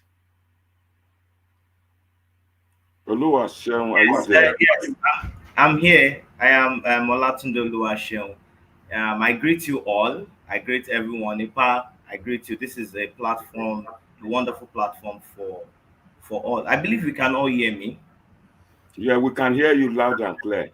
Yes, oh, great. Yes, we can. So yeah, this is a great platform where beautiful minds can rub minds, can discuss issues that has to do with Nigeria, and then and this really shows that all of us, we have the passion for Nigeria. We want to move Nigeria forward. If only all of us can become that president, or we can find our a seat in the Senate, or the lower or the upper chamber, to be so beautiful. I know we all love Nigeria. That's why we have emotions everywhere. Yes, CM, I so appreciate your analysis. I so appreciate it. And with even this your analysis, you of course, I'm not routing for Peter Obi, but you make me respect Peter Obi. Yes, I wish that Peter Obi would become Nigeria president. I so much wish it that he will be Nigeria president. But the truth of the matter is that from the question, will Peter Obi become president of Nigeria come 2023? I will say a capital no. And I will give us reason. I am mathematical. I do patterns. I study things. I am a realist. I'm not given to wishy-wishy. Now we all know that the political structure of Nigeria is the South and the North. No one can become president without the two, and that is it. We need to have that understanding. That's it. Then secondly, we have to understand how educated the electorates are, those who are voting, how educated they are. Yes, how do I mean by education? Those who have the mind of their own. Somebody mentioned that. Who has the mind of their own? In all these nations that we mentioned, USA, UK, and all of these places, you see the electorate have the mind of their own. And we all know that in Nigeria, that is not the case. That is not the case. Okay, for South, I can say yes, we have the mind of our own. That is why, we are having, this kind of discussion. But we know that in the North, 90%, if I'm going to put it that way, 90% of electorate there don't have the mind of their own. And then the reality is that it takes the North and the South to bring a president.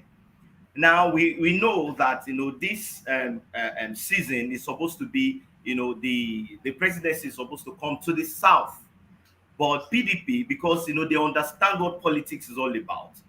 Yes, before now, personally, I was routing for Oshibajo and Peter Obi.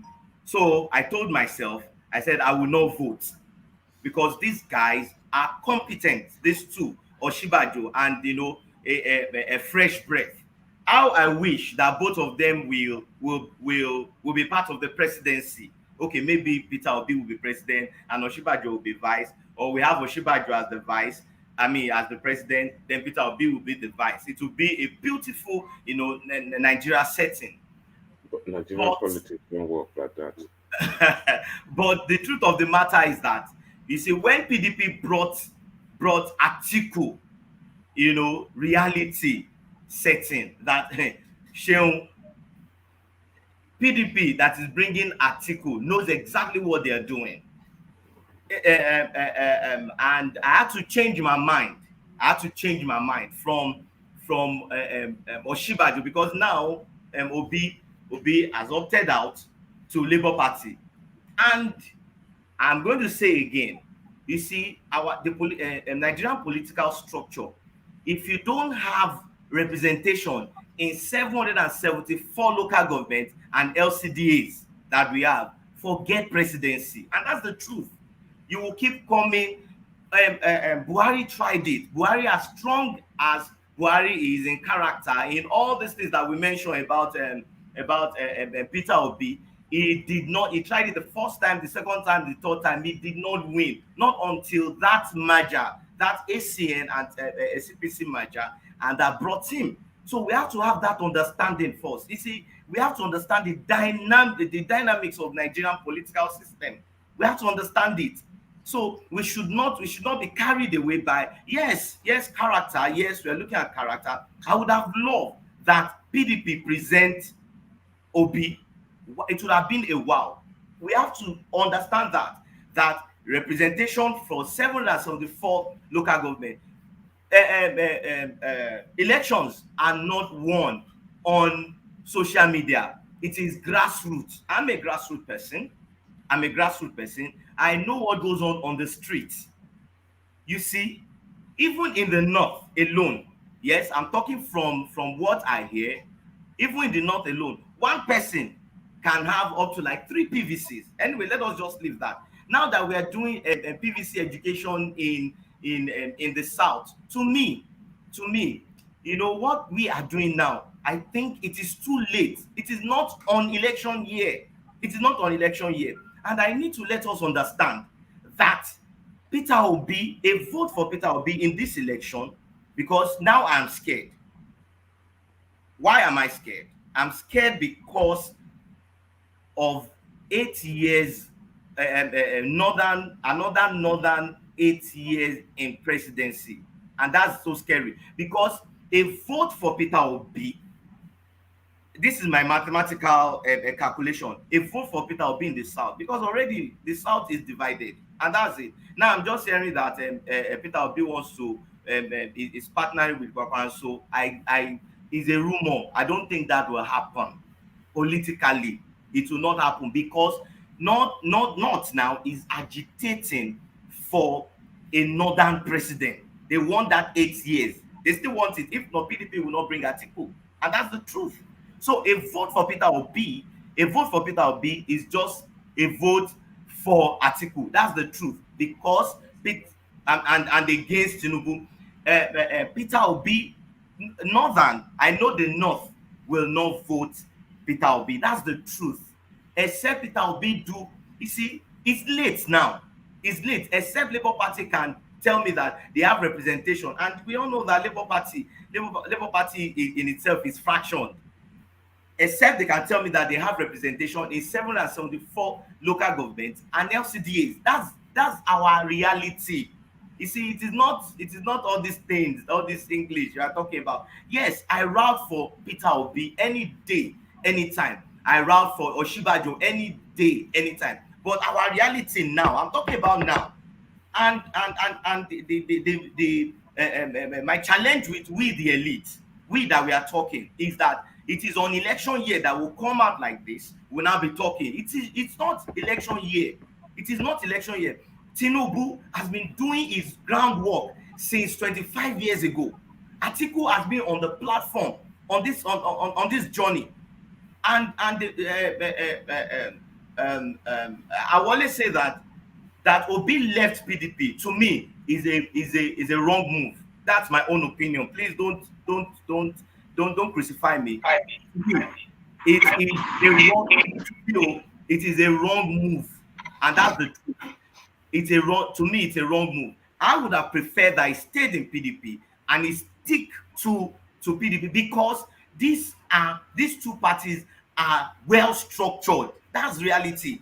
They go across the Nigerian system. They go across the 774 local government and LCDAs.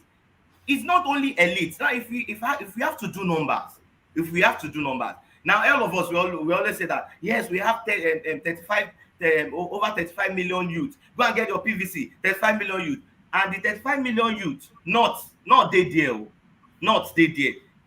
Part of the 35 million youth, some will not route for individual, some will route for parties. We need to understand that it is 35 million, as if the whole of 35 million youth are going to vote. That's the truth. We have to be realistic.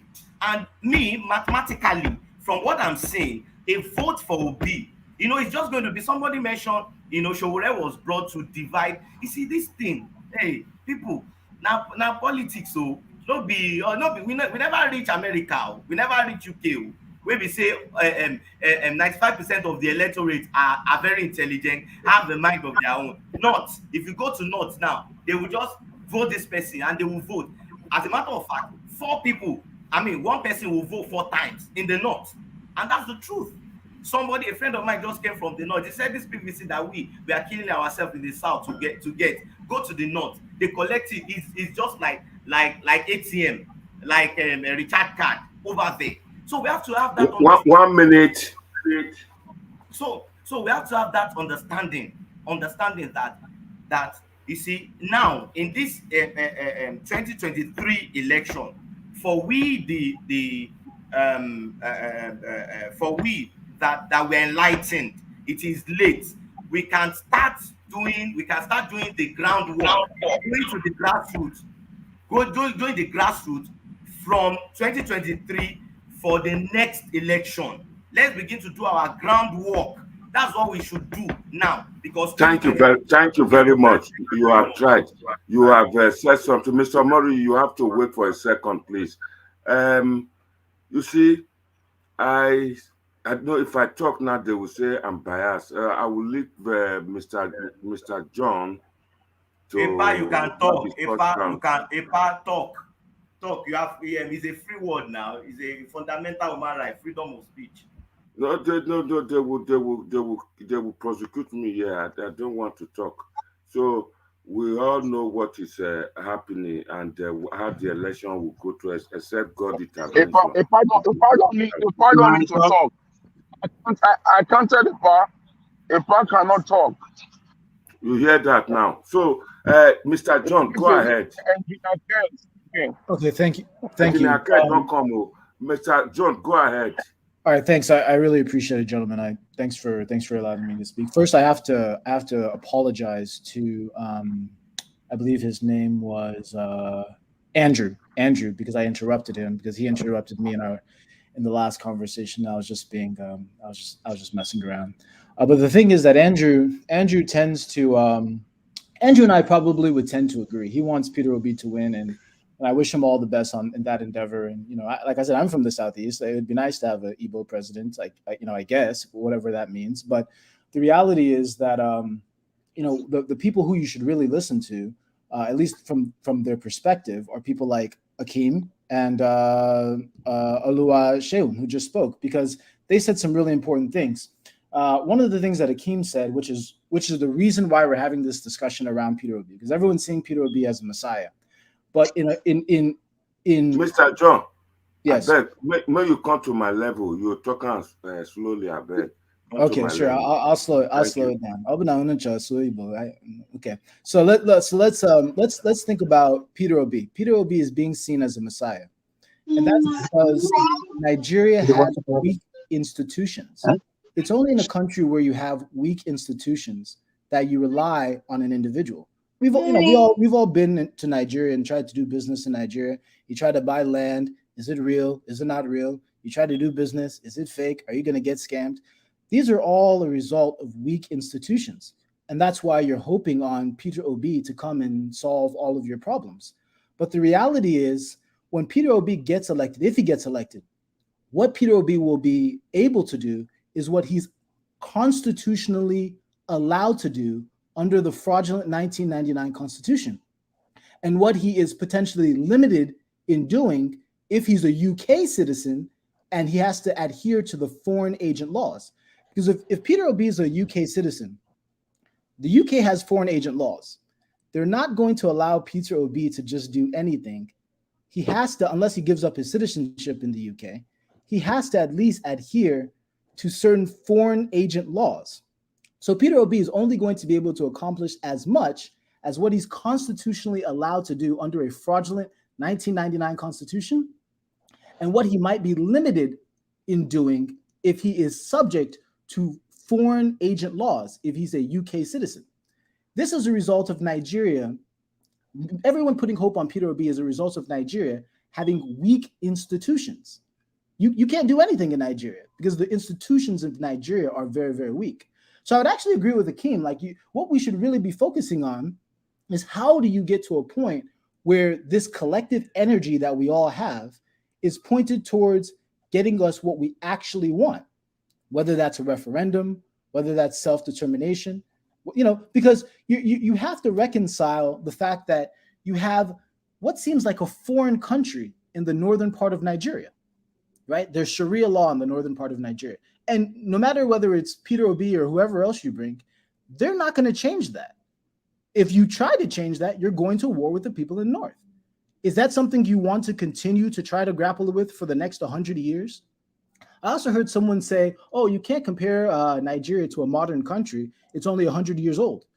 Are you aware of the fact that in 1945, they dropped nuclear weapons on Japan and Japan was completely decimated? But if you go to Japan today, you'll be like, Japan is one of the best countries in the world in terms of infrastructure.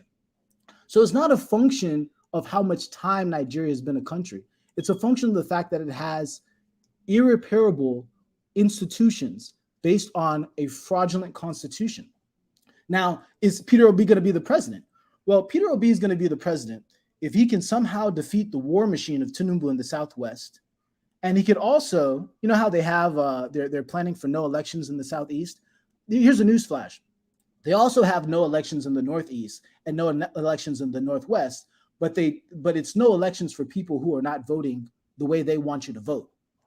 They're disenfranchising people in all parts of the country, but they're not going to come out and tell you that.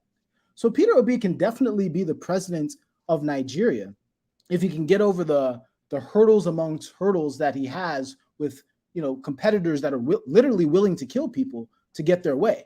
And he can accomplish things in Nigeria, but he'll be limited to the 1999 Constitution, which is fraudulent.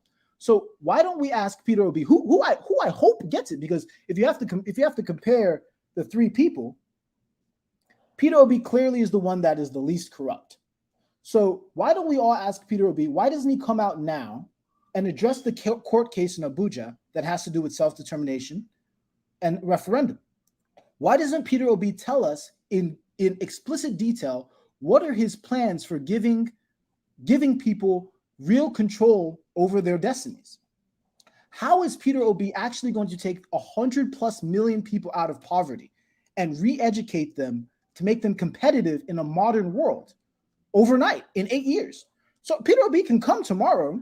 He can spend 4 8 years, but is that going to change the institutions? Does he have the constitutional powers to change the Constitution? Okay, this foreign agent law that I'm telling you about, Peter Obi, if he is a UK citizen, can he please come tell us whether or not he's subject to foreign agent laws or not? We want to know. This is a part of the electoral process. Please, Peter Obi, come out and tell us, do you have any obligations to the United Kingdom in terms of foreign agent laws if you are their citizen? Is there anything that would prevent you from fully exercising your right as a president because you are a citizen of the United Kingdom? Please come out and tell us. That's something that I'm really interested to know. Thank you, Mr. John. Mr. John, thank you very much. I would like Mr. Can I talk? But wait a minute. I mean, other people got 5-10 minutes. I literally. Okay, no, Mr. John, hold on, Mr. John, please. You're still gonna continue, but when you finish all these questions, the person I want him to counter you is Mr. Mori. Mr. Mori, are you available there, sir? I'm here, sir. Okay, please listen to what Mr. John is currently saying on the question that they need an answer to, and I would like you to respond to that before other person. I appreciate that. Thank you, sir. Yeah, don't get it wrong. I'm not against Peter, right? Peter is. I'm sure he's a wonderful person. I don't know him personally, but from the energy that everyone in it appears, at least on social media, it seems like he has a great following, and ultimately the people. Please, can you mute your? Yes, so I'm not against Peter. I mean, like I said, if you have to pick from the candidates, I mean, clearly, if you want to go with the least corrupt, least obviously corrupt, he would be. But realistically, like Akeem was saying, our brother was saying, what is he going to actually be able to do? Stop unmuting yourself. Stop unmuting yourself, sir. I have muted you again. If you unmute yourself, sir, we might likely remove you from the screen because you are interrupting someone else that is currently contributing. Thank you very much for your understanding. Stop unmuting yourself. You just did again. Leave it the way it is. When it's your time to contribute, you can unmute yourself. Leave it the way it is. You are muted. Thank you, sir. Go ahead, Mr. John. Sorry for that. No problem. I've always found that when I speak about these things, I get interruptions. But I'll keep it short. One of my brothers, CM, I think it was him. He made something that just made me laugh. He said, and it comes from the heart. He said Peter Obi is the kind of guy that would go and negotiate with Ibom Air and fly around. Peter Obi, if he's the president of Nigeria, it would be a national security threat for Peter Obi to take Ibom Air. Just like it's a national security threat for our current president to have his airplane fixed in Germany. These are the small details that Nigerians are not paying attention to. Nigeria, actually, the most important thing right now in Nigeria, to be completely honest, is not who the next president will be. The most important thing is, can we have a referendum to seek self-determination? Because the thing that is actually slowing Nigeria, or the people in Nigeria, the ethnic nationalities in Nigeria, is the fact that we have been forced together and everyone's running around trying to justify one Messiah or another Messiah. There is no Messiah that's coming to help us. I love Peter Obi. I'm sure he's a great person, but he's going to have to be bound to the 1999 Constitution. That's a fact. He's not the legislative branch. He's not the judiciary. He's going to be a part of the executive branch. You are muted. We can't hear you. Mr. John. One minute. Okay. Mr. John. He's gonna have to be tied to that Constitution. Mr. And John, he's also going to be limited to. Okay, I'll just stop there. Clearly, other people want to rebuttal, whatever. I will break what I'm saying. Hold on, Mr. John. You just hold on, please. Before you go, I want to ask you, because you're asking a series of questions, which is a little bit confusing everyone right now. What do you want for Nigerians right now? Just say if it's Peter Obi, if it's Atiku, if it's Tinubu. We want to just go straight to the point. What do you want from Nigerians? Nigeria is bleeding right now. What do you want? So it's not Atiku, it's not Tinubu.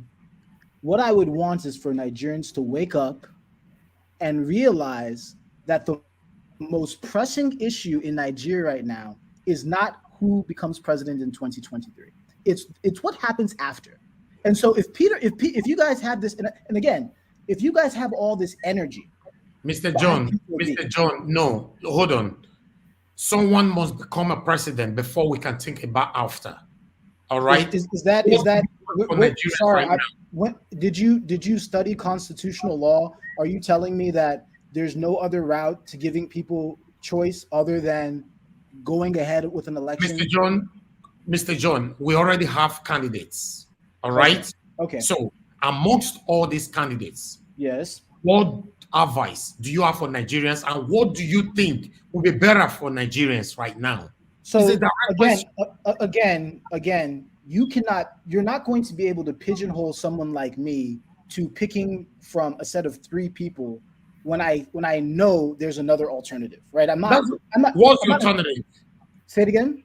What's the alternative right now? There's a court case in Abuja right now, and everyone should be paying attention to that. And if Peter Obi wants to really say that he's going to return the control of Nigerians back to Nigeria, Peter Obi should be focusing on that court case in Abuja, which is a court case for self-determination and referendum. Peter Obi should be the biggest proponent. Mr. John, you are deviating. We already have candidates right now. We have candidates. Yes. Now, amongst all the candidates, yes, which one do you think can take Nigerians out of these pains? Mr. John said. Based on I'll answer him. Based on everything that I just said, a messiah is not going to take you anywhere. Your problem is weak institutions. Peter Obi cannot take you anywhere. If you want me to say Peter Obi, yes, Peter Obi is the best. No, you don't have to. You don't have to say Peter Obi. If you want me to say Peter Obi is the best out of your 3 candidates, but Peter you Obi don't is have not to going say. to do You don't anything. have to. Okay, then if you would allow me to say what I'm saying, then what I'm saying is that you shouldn't even be the real energy shouldn't even be focused on 2023 because Peter Obi is not going to take you in. Yes, okay, go and vote for Peter Obi. Who is going to take us somewhere amongst all of them right now? Who's going to take us? Then Buhari will have to continue while we talk about referendum. I think you guys need to take a 30-minute course on constitutional law. No, we don't have to, John. You are not going to excuse me, please. No interruption. Mr. John, you are not here to educate us.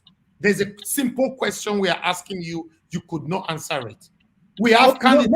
No, excuse me. Amongst the candidates, who do you think will be better for Nigerians right now? It's a straight question. I personally think Nigeria as a whole, they're not going to do it because they're not yet at that point.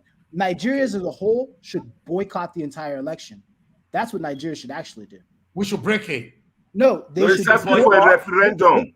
Nigeria should boycott the entire. That is anarchy. That is anarchy you are prescribing. No, it's not. John. No, it's what not. are you saying? No, it's not. That's propaganda. That's propaganda. John, it's not. Mr. John. You're putting out propaganda. It's not propaganda to boycott an election. You know what boycott is? Exactly. It will elongate Buhari's tenure. All right, hold on. You're not a lawyer. You don't have the answer to that. What you want to hear is Peter Obi, right? John, you want to I will hear Peter you Obi right now, Mr. John. Thank you very much. I would like someone else to respond to you. All right. Before we go to Mr. Toshuku, please just hold on. I will certainly come to you. Excuse me, Mr. Elvis. Excuse me, 1 second. 1 second. I would like Irene Finest to. I want to go on break. Irene Finest should take over. She's not here. Please. She's not here. She's standing by. Oh, no, I can't see her. No, we can't get her. The studio is full. Okay. You want her to come in, right? Yeah, I want her to come in. Why? That's what I'm saying. How is she going to come in? Somebody needs to leave. I'm going to be off. I'll be listening. Then she's going. I'm going on break. She's going to take over. All right. Okay, you leave then. Let me see if because we have a lot of people behind. Maybe someone else might not be fast enough. Epa, no. You don't get. I told you I'm leaving the screen. Can you turn off your camera, please? Irene, can you come in, please? She cannot. The screen is filled up, sir. Take me out. Take yourself out. Refresh. Remove yourself and refresh. If I doesn't make you delete yourself. Leave the studio. Leave the studio. Epa never called me or Ken, Irene will call you. all right.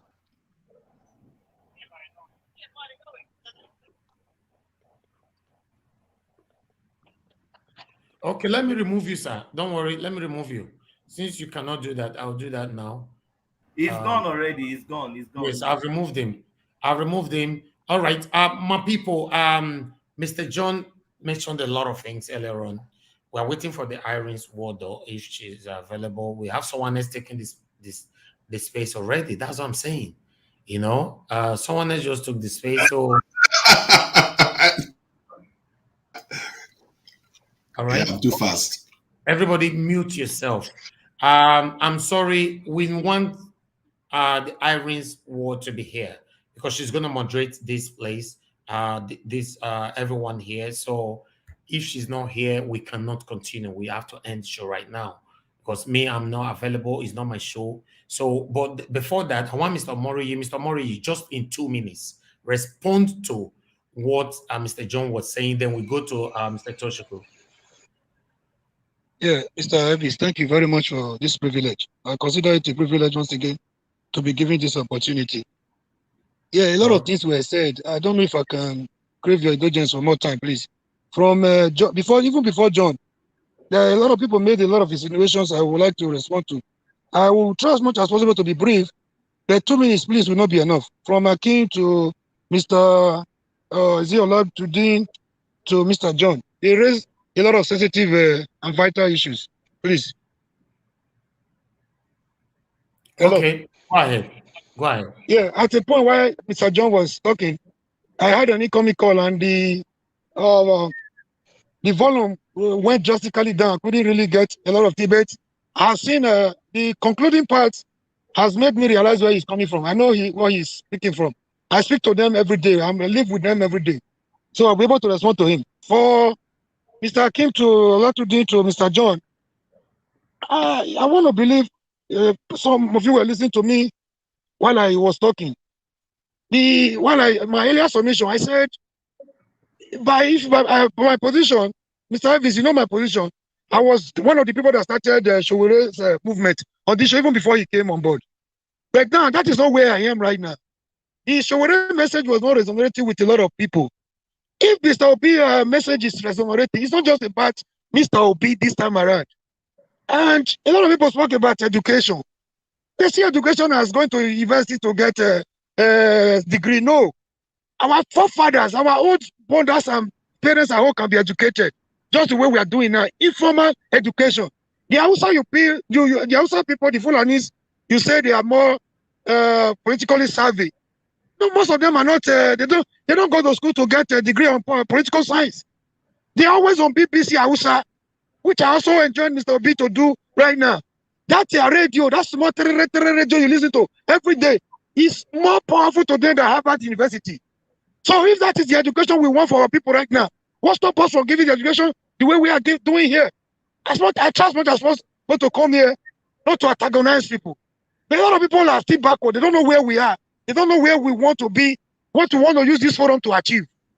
This forum is not about telling us Atiku, how powerful Atiku is, how much Atiku has looted, how much Tinubu has helped his friends, families, and cronies against at the detriment of the Nigerian people. I'm not hearing somebody telling me, I hope my brother King, you don't get me very well. He has some brilliant ideas. You know, I always concur with him when he speaks. But he was like, we're hyping, he's seen it as emotional hype. Sometimes we get emotional because they said, drastic, terrible situation requires drastic measures. This is where we are in Nigeria. People are bleeding. People are hungry. People are out of school. Ritual is in the highest order. And this is not the time. I'm not happy, Mr. Obi. Yeah, people should get my message very well. It's not about Obi. When we started this program, the only thing that glued me to this program was I made a submission. There was something I said. I said people are doing their conversion. PDP is doing their conversion. APC is doing their conversion. Those things have nothing to do with the real people on ground, the Nigerian masses. And The aftermath of the dollarization of their conversion is what we are seeing today. That is what is giving people Peter Obi, can I call it due or undue popularity? Whichever way you want to look at it, it's not about Obi's name or qualification. It's about people that are suffering. God bless you. By the land. It's about the school people that are out of school for months now. Nobody cares to listen to them. It's about the people that have been killed. I want some killing in Nigeria, unnecessary killing. You can't even sleep with your 2 eyes closed. People are not getting it. Somebody called into the program yesterday. He was crying. He called me for Canada. As he was crying there, I was weeping here too. Tears were running down my cheek. People are not getting the message. They are still coming here to tell us how much, the old school, the status quo political equation, where we cannot win an election without IPP. The same IPP that are not legit 12, where we cannot win an election without going to NIGERIAN before, what's the other one, Danjuma, where we cannot win an election. See, this is the People's Convention. PDP are done with their convention. APC is done with their convention. There was no people's input into those conventions. Now the people are speaking. Like, okay, if this is the best you can give to us. After the bleeding of about 8 years ago, we thought Buhari would be a better candidate. I understand the position of Akin. I understand the position of Olatudi. I understand the position of Mr. John. That we should not overhype Mr. Obi so that we don't make another mistake the way we made in Buhari. I understand your position. But my position right now, the position of millions of Nigerian youth, is that we want to hold our leaders accountable. We are holding our conventions now because a lot of people are not satisfied with the aftermath of PDP and APC convention. It was a dollar affair. It was a dollar reign. People are tired. You get the message. We are not, see, none of you people know Nigerian politics more than I do. I started the party from the scratch. The so-called APC today in my area. See, I started it. We were a lone voice in the wilderness when we started APC to challenge PDP when they could assassinate you, even in the broad daylight. So I know what it is. I know what you guys are talking about. We sent people into PDP. We went into PDP to contest election. We were just there to study them, to know their strength, weakness, opportunities, and threats. We have done all this analysis. Now, where has APC, PDP taken us? The people are doing their convention. This is the movement we want everybody to key into. Whether you're from the north, whether you're from the south, whether you're from the west, that is not the message. It's not even about the candidate right now. It's about Nigerian people trying to liberate themselves from the shackles and manacles of APC and PDP over the years. It has not taken us anywhere, my people. I'm sorry my voice is going up again. This is the last thing I want to do on this platform. This is one thing I don't want to do anymore. But people are still coming here trying to give us the statistical analysis of the Nigerian political equation. That is not where we are. The train has taken us from the station. The situation we are now is to encourage people, give hope to the hopeless, give voice to the voiceless, give encouragement to our people back home to key into this movement. It could be a Peter Obi, it could be a more generation winning. It must not be Tinubu, it must not be Atiku. It must not be. See, please, I want to conclude the answer, Mr. John. No. Mr. John is not part of this. Mr. Moruyi, please, we have other people here. Yeah, I just want to conclude by answering that secessionist agenda. Please. Calm down, Mori, calm down. Please, I just want to address that secessionist agenda. Please, can I have 1 minute to do that? Yeah, go ahead. Okay. No. If he calls me a secessionist. Amori, no, we love you. No. Can I just address that secessionist agenda? Amori, no, we love you. No, thank you, sir. I like to finish. Yeah, Omori, yes, go ahead, by 1 minute. Please. Don't more, Mr. King. Don't more. I greet all of you, Mr. Engineer. See, the secessionist people, I live with them every day. There is even a division among, they don't even, see, the secessionist agenda, the power to break away, it is their constitutional right. But then, I want to also make you understand that the injustice that started by Nigerian Civil War between 1967 and 1970, the principle of reconciliation, rehabilitation, and reconstruction, they were not made. The injustice of Juku fought for, they're still with us, no doubt. But then, it takes a good leader for you to talk about a constitutional law, the one you are bringing in right now. If Buhari is not prepared to listen to your constitutional law, whatever, you know, it's a popular agenda. You want, if you are not fit in a marriage, you're not comfortable in a marriage, you are free to leave. But this arrangement you have on ground, we don't give ear to that. This leadership does not listen to that. And this is not part of our discussion. Thank you very much. Thank you, Mr. Murray. All right. Thank you, Mr. Murray. Please, I should everybody. just take, please, if you don't mind, I should take 10 seconds. Not more than 10 seconds. Mute yourself. Instruction, please. Somebody No, is you talking. have to wait for that. What? Who is talking? I'm all I'm saying is that he Boss, can I speak?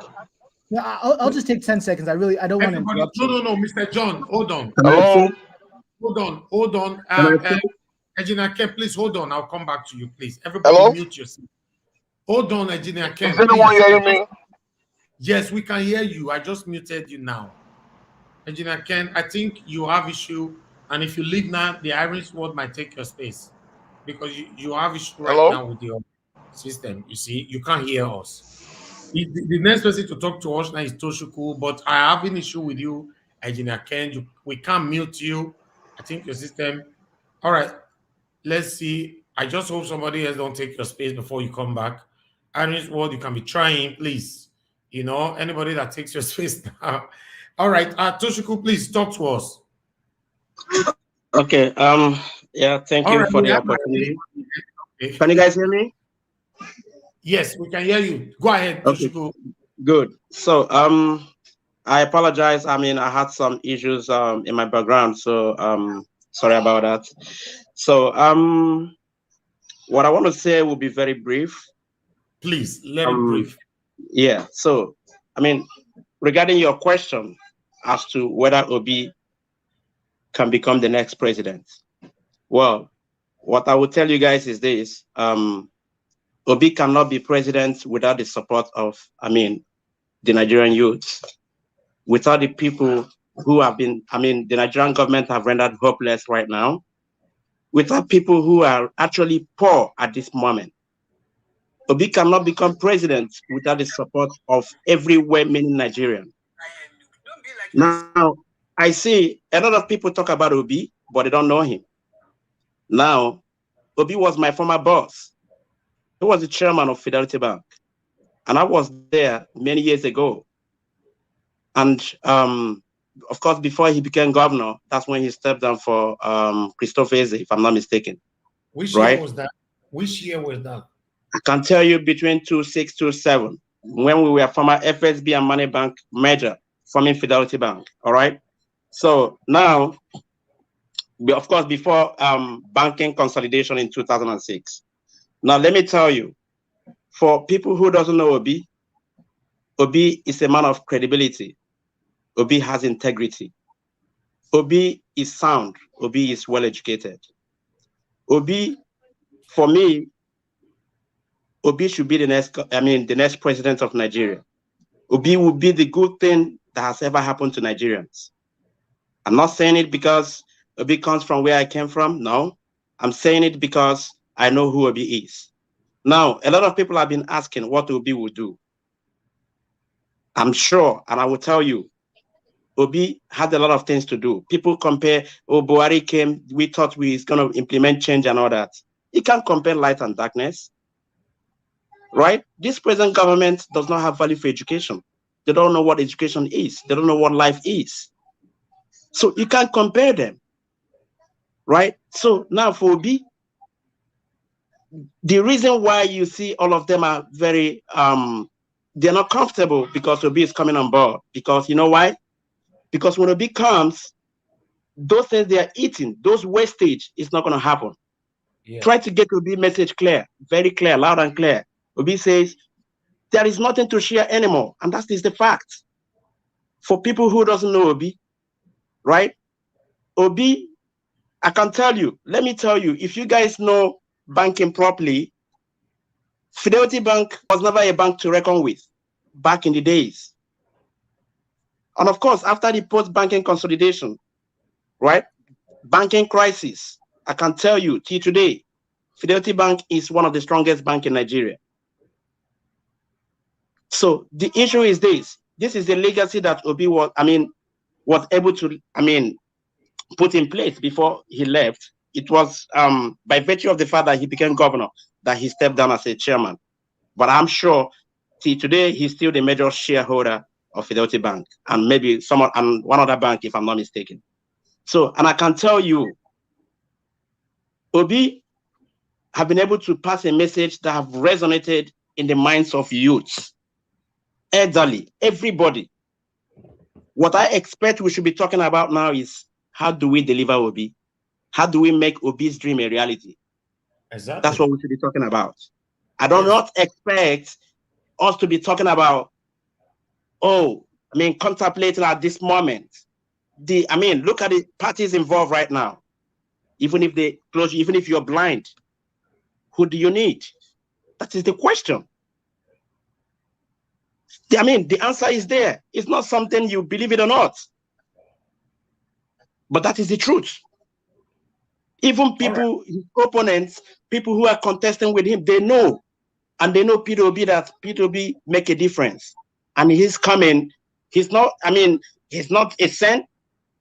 But I can tell you, problem of Nigeria today, one of the biggest problems Nigeria have today is because we have been recruiting people who are not leaders. The leadership of Nigeria today don't know what it means to maintain good standard of living. They don't know how to manage finances.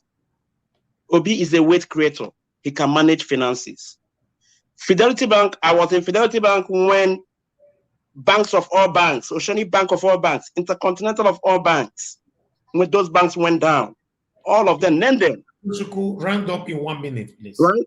So what I want to say then regarding the young man who was talking about referendum and all that, my response to you is this. Nigeria is a complex nation. So if you begin to think about that route, I think you might be having a misconception of what Nigeria is all about. So I would suggest that you invest your energy in looking for a way to make sure Obi comes out successfully. Thank you. Coming here to also tell us how Atiku, Tinubu, their war chest, they have this and that. That is bullshit. Because the power belongs to the people. It's what a lot of Nigerians don't know they don't know what the power they have. They don't know that they have power. It's all about education. I'm sure that Obi is waiting for campaign to commence. We'll go to the grassroots and begin to educate people. Let people understand that their future is at stake at this moment. That's what I expect us to do. This is what we're doing. If we don't find a way to move forward, we keep arguing, talking about, they're showing you light and darkness, and you still want to go to the route of darkness. What you think? Please hold on, Mr. Toshuku. Yeah. One thing you want to understand is this. Regardless of any stand you belong to, you must still find one or two person that will continue to oppose you for no single reason. If you check the people that is opposing you right now or opposing Obi, if you ask them whatever they are saying, they don't even, many of them live abroad. Tell them to move back home and suffer. May I speak, please? May I speak? Because I think you're talking directly to me. So No, not just you, everybody. Okay, but let me just. Anybody that doesn't want Obi to rule, yes, sir, or that want Tinubu to rule over Obi or Atiku, is the people I'm talking. Not just you. I don't know if this is your first time talking here. No, but if I can just say one thing, because I don't want there to be a misconception. No, not now. No, we have lots of people here. Okay, Hold on, Mr. John, please. You are entitled to your opinion, sir. We are countering you the same way you are countering us. Anybody can counter anybody on this. No, but you're not actually countering me, right? You're not actually we're not actually saying the wrong. Can I make Mr. Johnson, your secessionist agenda will not fly here. Please hold on. It cannot fly here. We test a good leader to have a good institution. Exactly. Please try not to lie over me. Don't lie over me. Everybody mute yourself. Lastly, Obi will strengthen democracy. Internal democracy, Obi will strengthen democracy in Africa. Internal democracy will be enhanced. These are the things Obi will bring on board. You have another round. You will have another round. All right. The Irons War, thanks for coming in to come and rescue this war right here. I appreciate if I don't run. You know, if I this so you run, leave them. Well, give me 2 minutes to clear No. the air. Hold on, CM, please. No, let us hold on. Let everybody mute yourself, please. Please, everybody, the moderator right now from now is Madam Irene. Whatever she say must be obeyed and followed. I'm still listening. In case anybody try to write on her, I might remove you from the screen. Thank you very much. Everybody entitled to their opinion. That's not a problem at all. Madam Irene, you have the floor. Thank you. Yeah, good evening, everyone. Thanks for joining the program today. As our CEO just said, I will be taking over from Ipa Monday. Good to have you all. I can see Mr. Moriye, Mr. Skin, Mr. Hakim, Mr. Luasheun, Mr. John E., Tony of Africa, to NIGERIAN, and to Chuku. Welcome, guys. Please, I will plead that we try as much as we can to make this debate an educating one, because we're here to educate the people. If you're talking on top of each other, we are not actually communicating. That will not be good, because people will not understand what we're saying. And I also want to urge us, we should try as much as possible. Everybody is entitled to their opinion. We respect each and everyone's opinion, but try as much as you can to transmit message of hope, because Nigerians are so enthusiastic right now about the change and the revolution that is on. They need hope. They just need to feel that there is, they are heading somewhere. They have this hope to arrive to the promised land. Try as much as you can to help them to achieve that, encourage them. Thank you so much. So I will go to, I think I have to start from the second round. I don't know if there's anybody that have not said anything, Yes, I have, madam. And who else? Myself. Okay, I think I will go to NIGERIAN that just joined, and before we go to Mr. Tony. So right now in this round, you just have 2 minutes. NIGERIAN, let's hear from you. Now everybody has spoken. Now me 2 minutes. All right.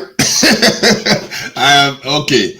I think everybody keeps touching on the crux of the matter. Every time we talk, we say the people do this. The people do this. The people like Obi. The people this. But we don't understand that it's the people that is the real deal.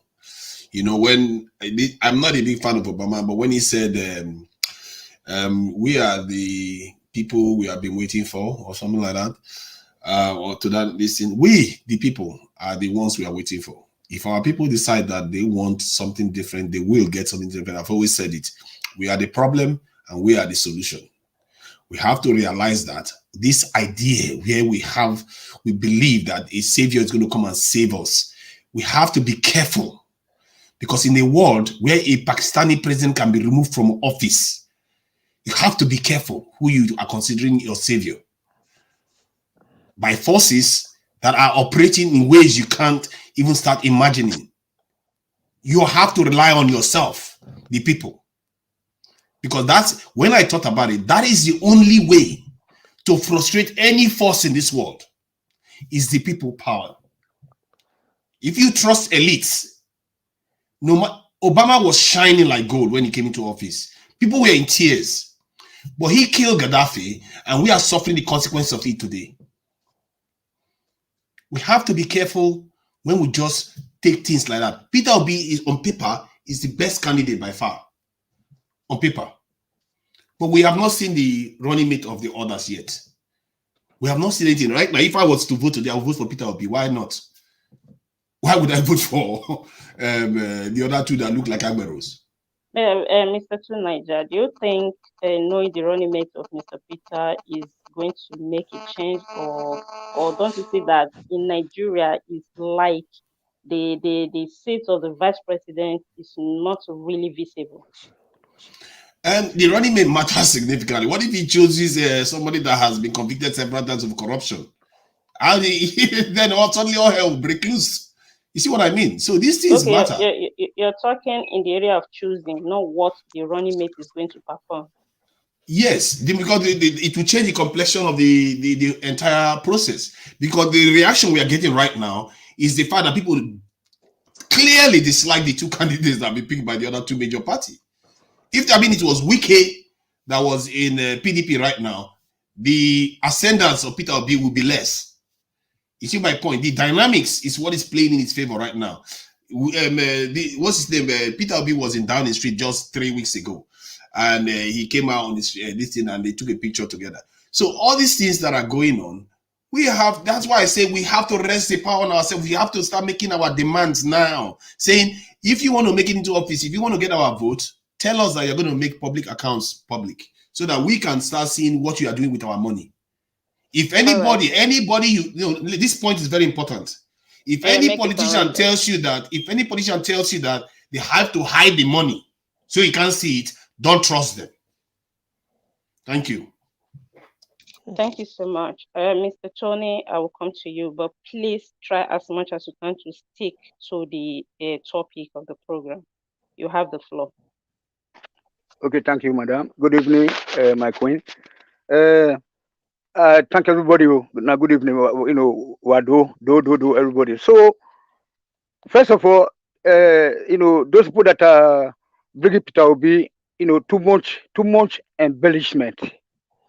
Too much embellishment. It's not so good because you could have been saying that maybe he will do this, maybe he will do this. So that's why I will just go with this guy, Oluwatoyin, is it Oluwatoyin, and then John somehow, because but about you spoke very well too. But the problem is that where are the political structures? The INEC independence, the electoral commission is not democratic in nature. We saw how people bought vote and everything with money, and then we saw that they did not start to encourage us to embrace this upcoming election by reforming the various security sector like the police, so that they can be independent in nature. We don't nothing at all. There is no discipline among the contenders. There is nothing to write home about, and then we are still embracing these people. So it is not possible to have a fair and a fair election in Nigeria. So the best thing for us to do is that is to look for a way to tell these people, at least we still got about a year or so, that they should start right now. Maybe they will conduct some census, because like one of the contributors earlier pointed out that some people in the northern part of Nigeria, they are registering about 4 times. They even bring this PVC to their homes to sign. So but that is why. So there is no level playground between this south and the north. We need a north-south dialogue, so that these people are not. Peter Obi is a good man, but it's not good enough, because Peter Obi is not seen in the public as the best governors that have performed in Nigeria. Otherwise, we could have been feeling the impact in the neighboring states. Like, Mr. Tony, yeah, I think I have about 30 seconds. I think I have about 30 seconds. 30 seconds. 30 seconds. Okay, madam. According to you, who is the best candidate for you? Yes, Hold on. Let me finish. According to you, who is the best candidate that has been seen as the best governor before or now, that you think he can move the country forward? Okay, sir. Okay. Most of the governors are not in play right now. Like people that we can just say in this current political dispensation in Nigeria, that make us speak broken English. People who don't say they do something. Maybe this guy before now, Donald Duke, what we just see without any reporting from news or whatever, without social media. You see how all the Tinapa project, all those Obudu Cattle Ranch. Then you go to this guy, Umahi, a very fine guy. Then Tinubu also did something. We are not looking at Tinubu shaking hands. We are looking at the team that is going to assemble, and then his antecedents. So that's where I would like to tell John to rethink, or to point somebody out. Somebody that can help us now to restructure that Nigeria by omission or commission, by do or die. Now be Tinubu, judging by the way they treated him like a goat. After sponsoring these people, they want to cheat him out. Now that he's there, he's the only guy that is also closer to us, that can help us to restructure one way or the other. Okay, Thank that's it. you, Because Mr. he also Tony. he did that also in Lagos by setting up a local government councils. You know, it's without the approval of the federal government. It's the only guy that we can just approach and it's nearer to our now our brother be that. Thank you. Thank you so much. Mr. CM, we'll go to you. Okay. This second round that we're going, I'm going to give 3 minutes to each person. Okay. So please try as much as you can to stay with the time. Don't exceed the time. Thank you. Okay. Thank you. I greet everybody once again. Like I said before when I started, I'm speaking from my head and heart. I don't have any grudge against anybody. I'm here to learn too. I'm learning from you people. But the ones that are good, I pick it up. So what I said before about P2B, I still stand by it because that is the question we are answering. But I will quickly, Oluwaseun Olatunde, I take on board what you said about the vote from the north being important. I know it's only a very divine fool or somebody who is naive will think that if Peter Obi should get vote from the south, he becomes president. It can never work. I'm not that stupid, and I don't think all his followers are. Rather, I think what you said is like you are being ahead of time. Ahead of time in the sense that Dr. Donyo Kukwe, the surgeon, who is Peter Obi's director general of his campaign, he was asked, and I think it was Ireti Bakari, 1FM something, about their plan to campaign in the north, that since P2B is well known all over here, this and that. Dr. Kupe said that INEC has not given the go-ahead for campaigns to start, that they do not want to break INEC's law. So he answered it by saying they know what to do. When the campaign starts properly, they have their links, they know what to do. So to that extent, P2B knows that even if the whole of all of us in the South vote for him, he won't become president. At least he needs 25% votes from the North. They know what to do. So when people are start to say P2B, then he hasn't gone to the North, he can't campaign, all this. You can't be the gun. INEC hasn't given the go ahead. So that's what Doyo Kupe said. I'm quoting him. But if you have a higher authority or whoever can correct me. So based on that, I'm still saying the P2B camp, they know what to do. And again, the next thing is people always say, because I'm using it to react generally, that's why I'm making a general point. People always say, oh, everybody is on Facebook champion, Facebook this, or social media. You have to understand that information is key. It is from Facebook that you get all those information you have to use to know a candidate. You can, if you stay on the Lagos street from morning till night or on the Shaman market from morning till night, you might not know anything. But if you're on Facebook or all these things, you see ideas flowing in, then you make sure. But you can only know that Facebook champions are not true voters on the day of the voting. Are you telling me that those people that the crowd at Tafawa Balewa Square, they do not have they are not on social media, but you see them going for PVC. So when people say people are always on social media making noise, you don't have PVC, we they vote, it doesn't mean those people you see going for PVC, they're all on social media.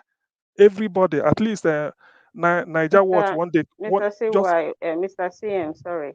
What I want you to advise Nigeria.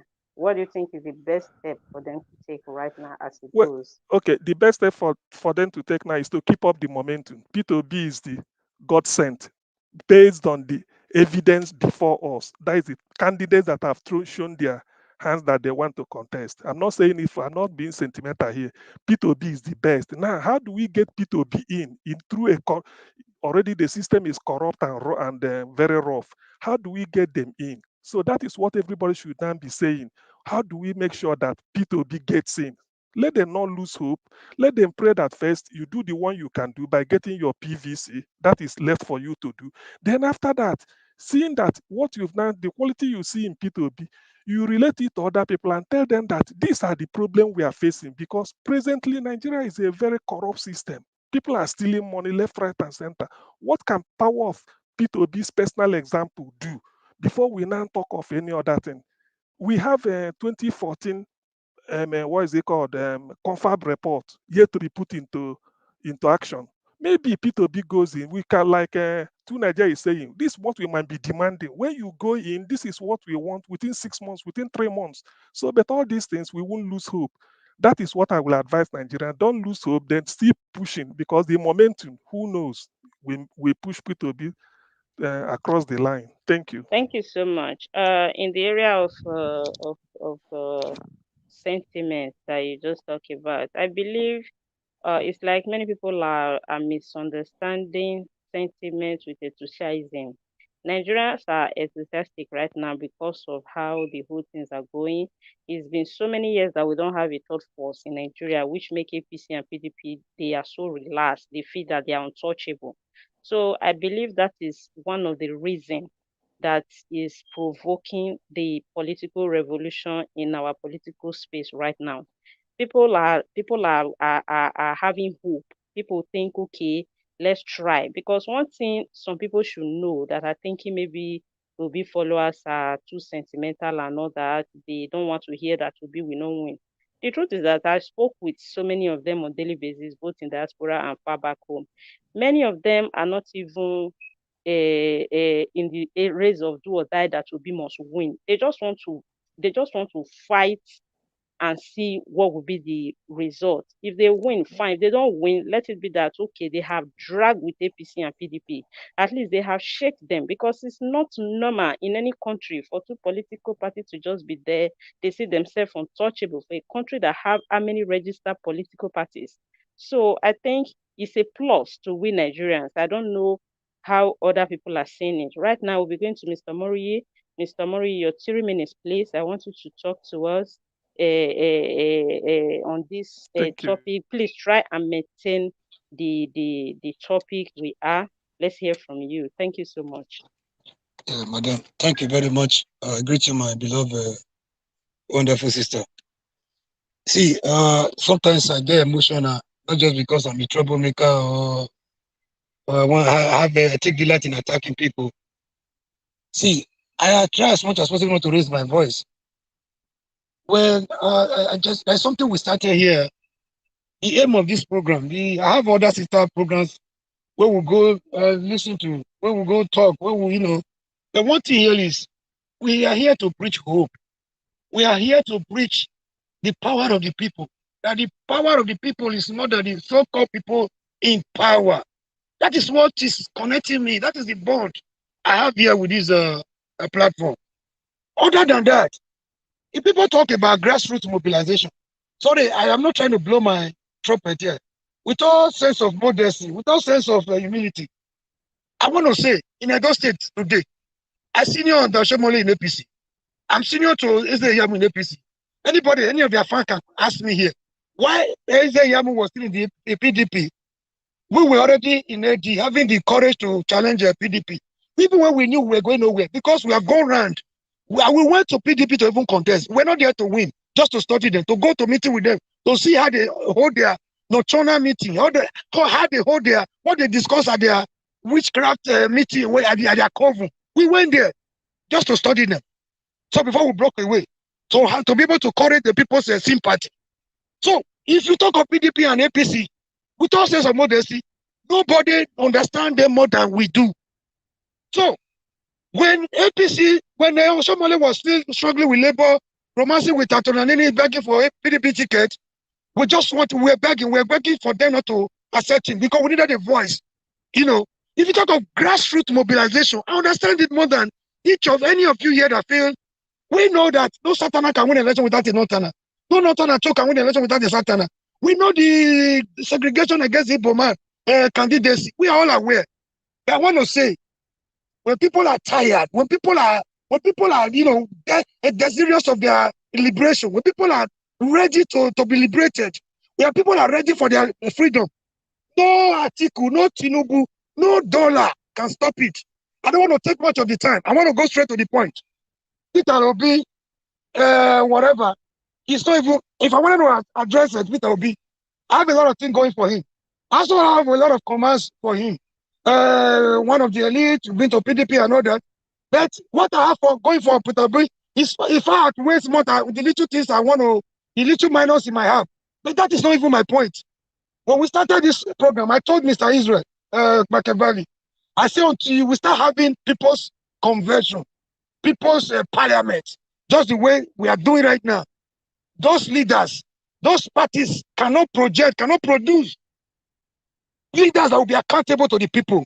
I say it's tantamount to putting the cat before the horse. It's not going to move because it's the cat that it's the horse that put the cat. So now we have been proven right over time. When we started, people were just wasting your time.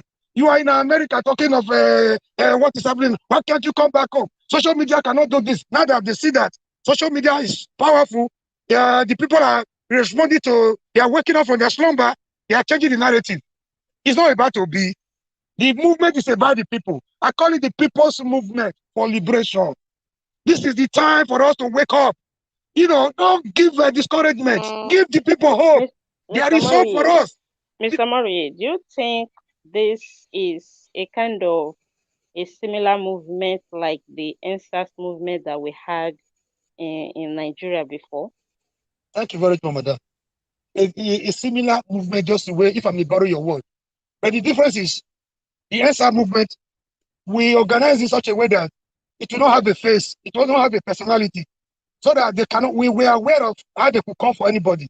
Most people that participated in that NSAS movement today, some of them are in Atiku's movement, most of them are in Tinubu's camp. We knew this, so we didn't want to center NSAS movement on individual. So that one, like I said before, had some advantages. But at the long run, with what are the disadvantages, also outweigh the advantages we had. It worked because we don't want everybody to be bribed, to be dollarized, so that the essence of the movement will be hijacked. Now, Obi is the symbol. Hold on, Mr. Murray. Why I asked that question is many people are saying that this is a revolution, this is a movement, that was how NSAS came, and at the end of the day, what were they able to achieve? So do you think this one will end up the way NSAS end up? Because we still have about 8 months to go for the election. Do you think this force will continue the way it's going? Madam, the momentum will continue and it will not stop. Whether Obi wins the election or not, it will not stop. In Nigeria, when we started here, you know what they were saying? Nigerians are not ready. Nigerian youths are not ready. I will look at the platform. Everybody talking, about 10 people talking on the platform. People calling in. No Ghanaian, no Cameroonian, no American, no Canadian. Everybody calling, everybody talking on the platform. They are Nigerians. I asked one day, who are the Nigerians we're talking about that are not ready? Are we not the Nigerians? We are fair to take the power we have against these leaders. That is the only advantage they have over us over the years. Atiku is not brilliant. Tinubu is not brilliant. Oshoma is not brilliant. Oshoma cannot even speak good English. If you listen to them very well, they are not academic, they are not excellently okay. They are not balanced. But no matter how intellectually backward and bankrupt they have one thing going for them. The lackadaisical attitude of our people. The naivety of our people. We have been docile for too long. They take advantage of us, and every 4 years they come to us, they get what they want, and go free with it, and run away with it. That is what the Nigerian people are doing right now. We are waking up. I'm not here preaching Mr. Obi. I'm preaching the people's movement, the power of the people, the sovereignty that is out with the people. We should take our destiny in our hands, and then we go into political oblivion. Thank you very much, man. I don't want to take much of your time. Thank you so much, Mr. Murray. Now we should preach hope. We should preach hope every minute, every second we have here to be for hope. There is hope for us. We are not a conquered nation. People come here to tell us north or south, east and west, a secessionist, I'm poor. If you cannot, the money cannot work, let it break away. Thank you so much, Mr. Murray. That was a brilliant delivery there. I quite understand your plight because we are tired of what is going on in our country. So now we're going to Mr. Hakim. Mr. Hakim, are you there? Can you hear me? No, yeah, I'm here. Good evening, madam. Thank you Good evening, Mr. Hakim. Thank you for coming in for our absconded Ipa. Ipa gone AWOL. So let's hear from you. You have 3 minutes, as you know, except maybe if I interrupt you on the way to ask a question, you might have a few minutes more, but you have just 3 minutes. So let's hear from you. All right, thank you very much, madam. I think I'll first of all say something that the platform we all gather here today. For me, I think for the main purpose of analyzing issue, the idea that we are here to give hope. I'm not subscribing to that because we have to understand one thing, that everybody cannot lie down and have their head face one side. People must be independent of their thought, of their belief, of what they stand for. So the fact that you actually pursuing a goal, or you're standing for something. Mr. Akim, I want to come in there. When we say, me personally, I don't know about others. If I say give hope, I'm not saying that we should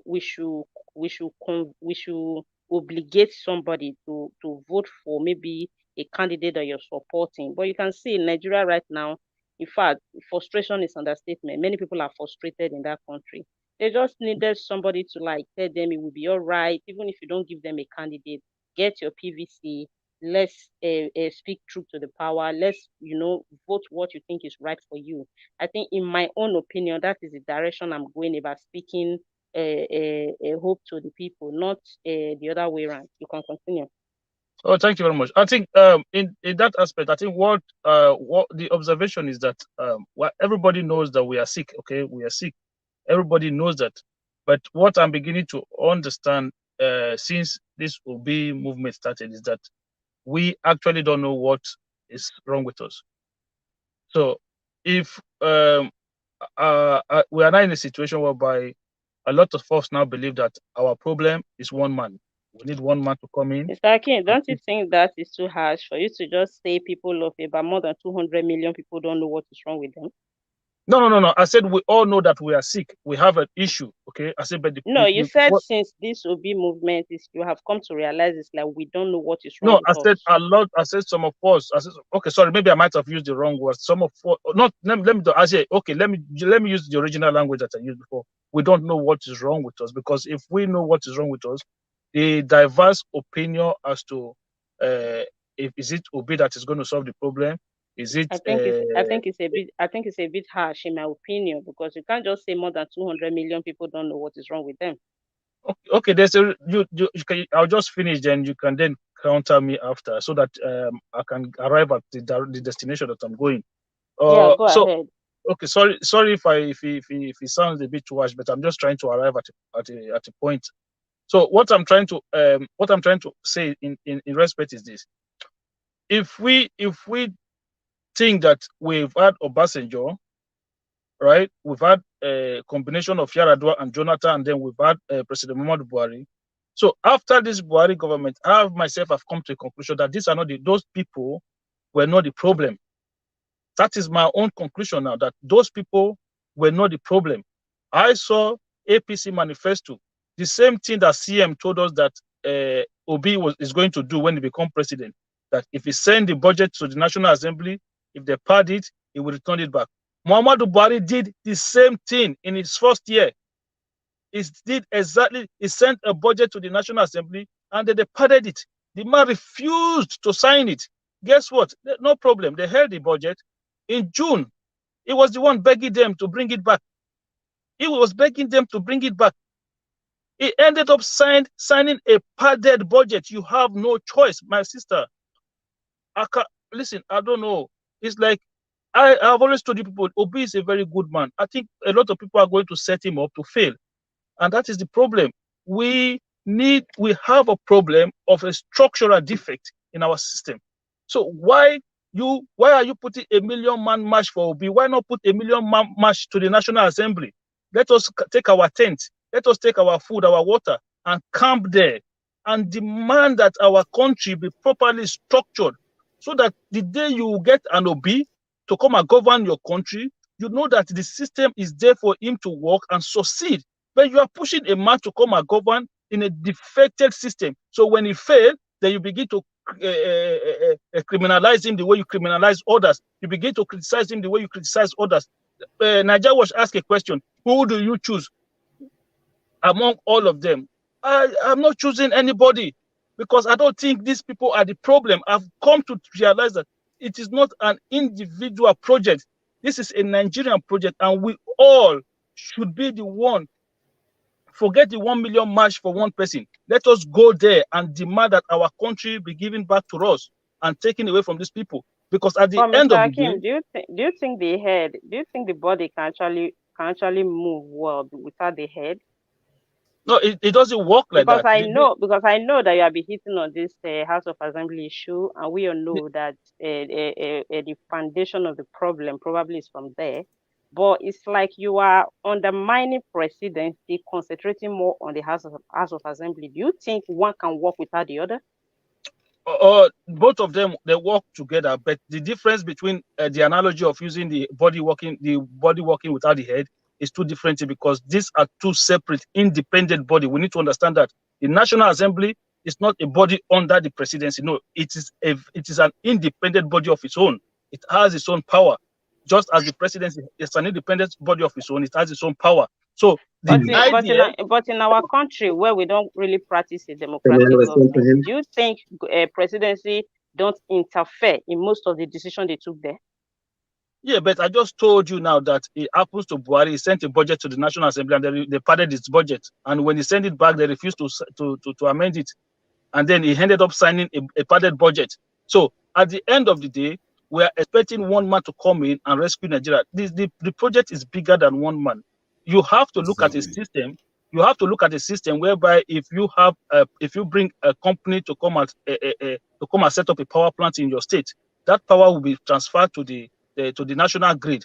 Okay, those things, we have to change all of these things so that majority of those people. Okay, just imagine now, if your governor is not performing well, and then you know that it is easy, which we showed it in Edo, it is easy to change a governor than to change a president. It is extremely challenging because all this tribalistic religion and all those things come into it. Then you are having, oh, this is our own. Even if it's a thief, it's our own thief. Leave him for us. But if you are fighting a governor in your state for non-performance, it's easy to do that. It's easy to say, no, you haven't given us electricity, we're not going to re-elect you. You haven't given us this, we're not going to re-elect you. But in a situation whereby these people are getting away with it by saying, oh, you know what, it's not my hand, it is the federal government. Like the issue of security, exactly. A lot of governors will tell you it is not their responsibility. Majority of the security apparatus are controlled by the federal government. But you can't blame them. That is the truth. So why don't we take that energy and go to where the problem is and then fix the problem so that whenever you have a good person to run at the federal level, they will be able to succeed. But at the end of the day, we are just castigating Jonathan, castigating Buhari. These people, they have been dealt a wrong hand. So the presidency cannot restructure the country because the arm of government that need to do the restructuring will not play ball. So we have to go there and say, listen, you have to listen to us. We are the people. And madam, you know, the good thing about it is this. If you're going to do that, you don't need across board. You don't need everybody from the country to come together just like you need for you to win the presidential election. No. If you can get even 1 million people from the South to go and enforce this protest against the National Assembly, you will call a huge media attention to them. And you will see that they will unbundle that constitution with just a little time. Thank you very much. All right, thank you so much, Mr. Akin. That was brilliant. I think we will take that into consideration, but it seems that right now the powerful presidency is overshadowing all these things. So let's see how it goes. Maybe after the election or something, maybe they can look into that. So now we are going to Oluwaseun. Are you there? Can you hear me? Yes, I'm here. I can hear you clearly. Okay, let's hear from you. Yes, we can hear you loud and clear. Let's hear from you. You have 3 minutes, except if I am asking you something. And I think anybody that's not talking, please mute yourself because I'm hearing myself. I don't want interruption. Thank you. So, Oluwaseun, the floor is yours. Yeah. Okay, madam. You are welcome. Thanks for moderating. Yes, I agree with all. But like I said the other time, that me, I'm a realist. Yes, Peter Obi is good. Like CN said, if Peter Obi is good,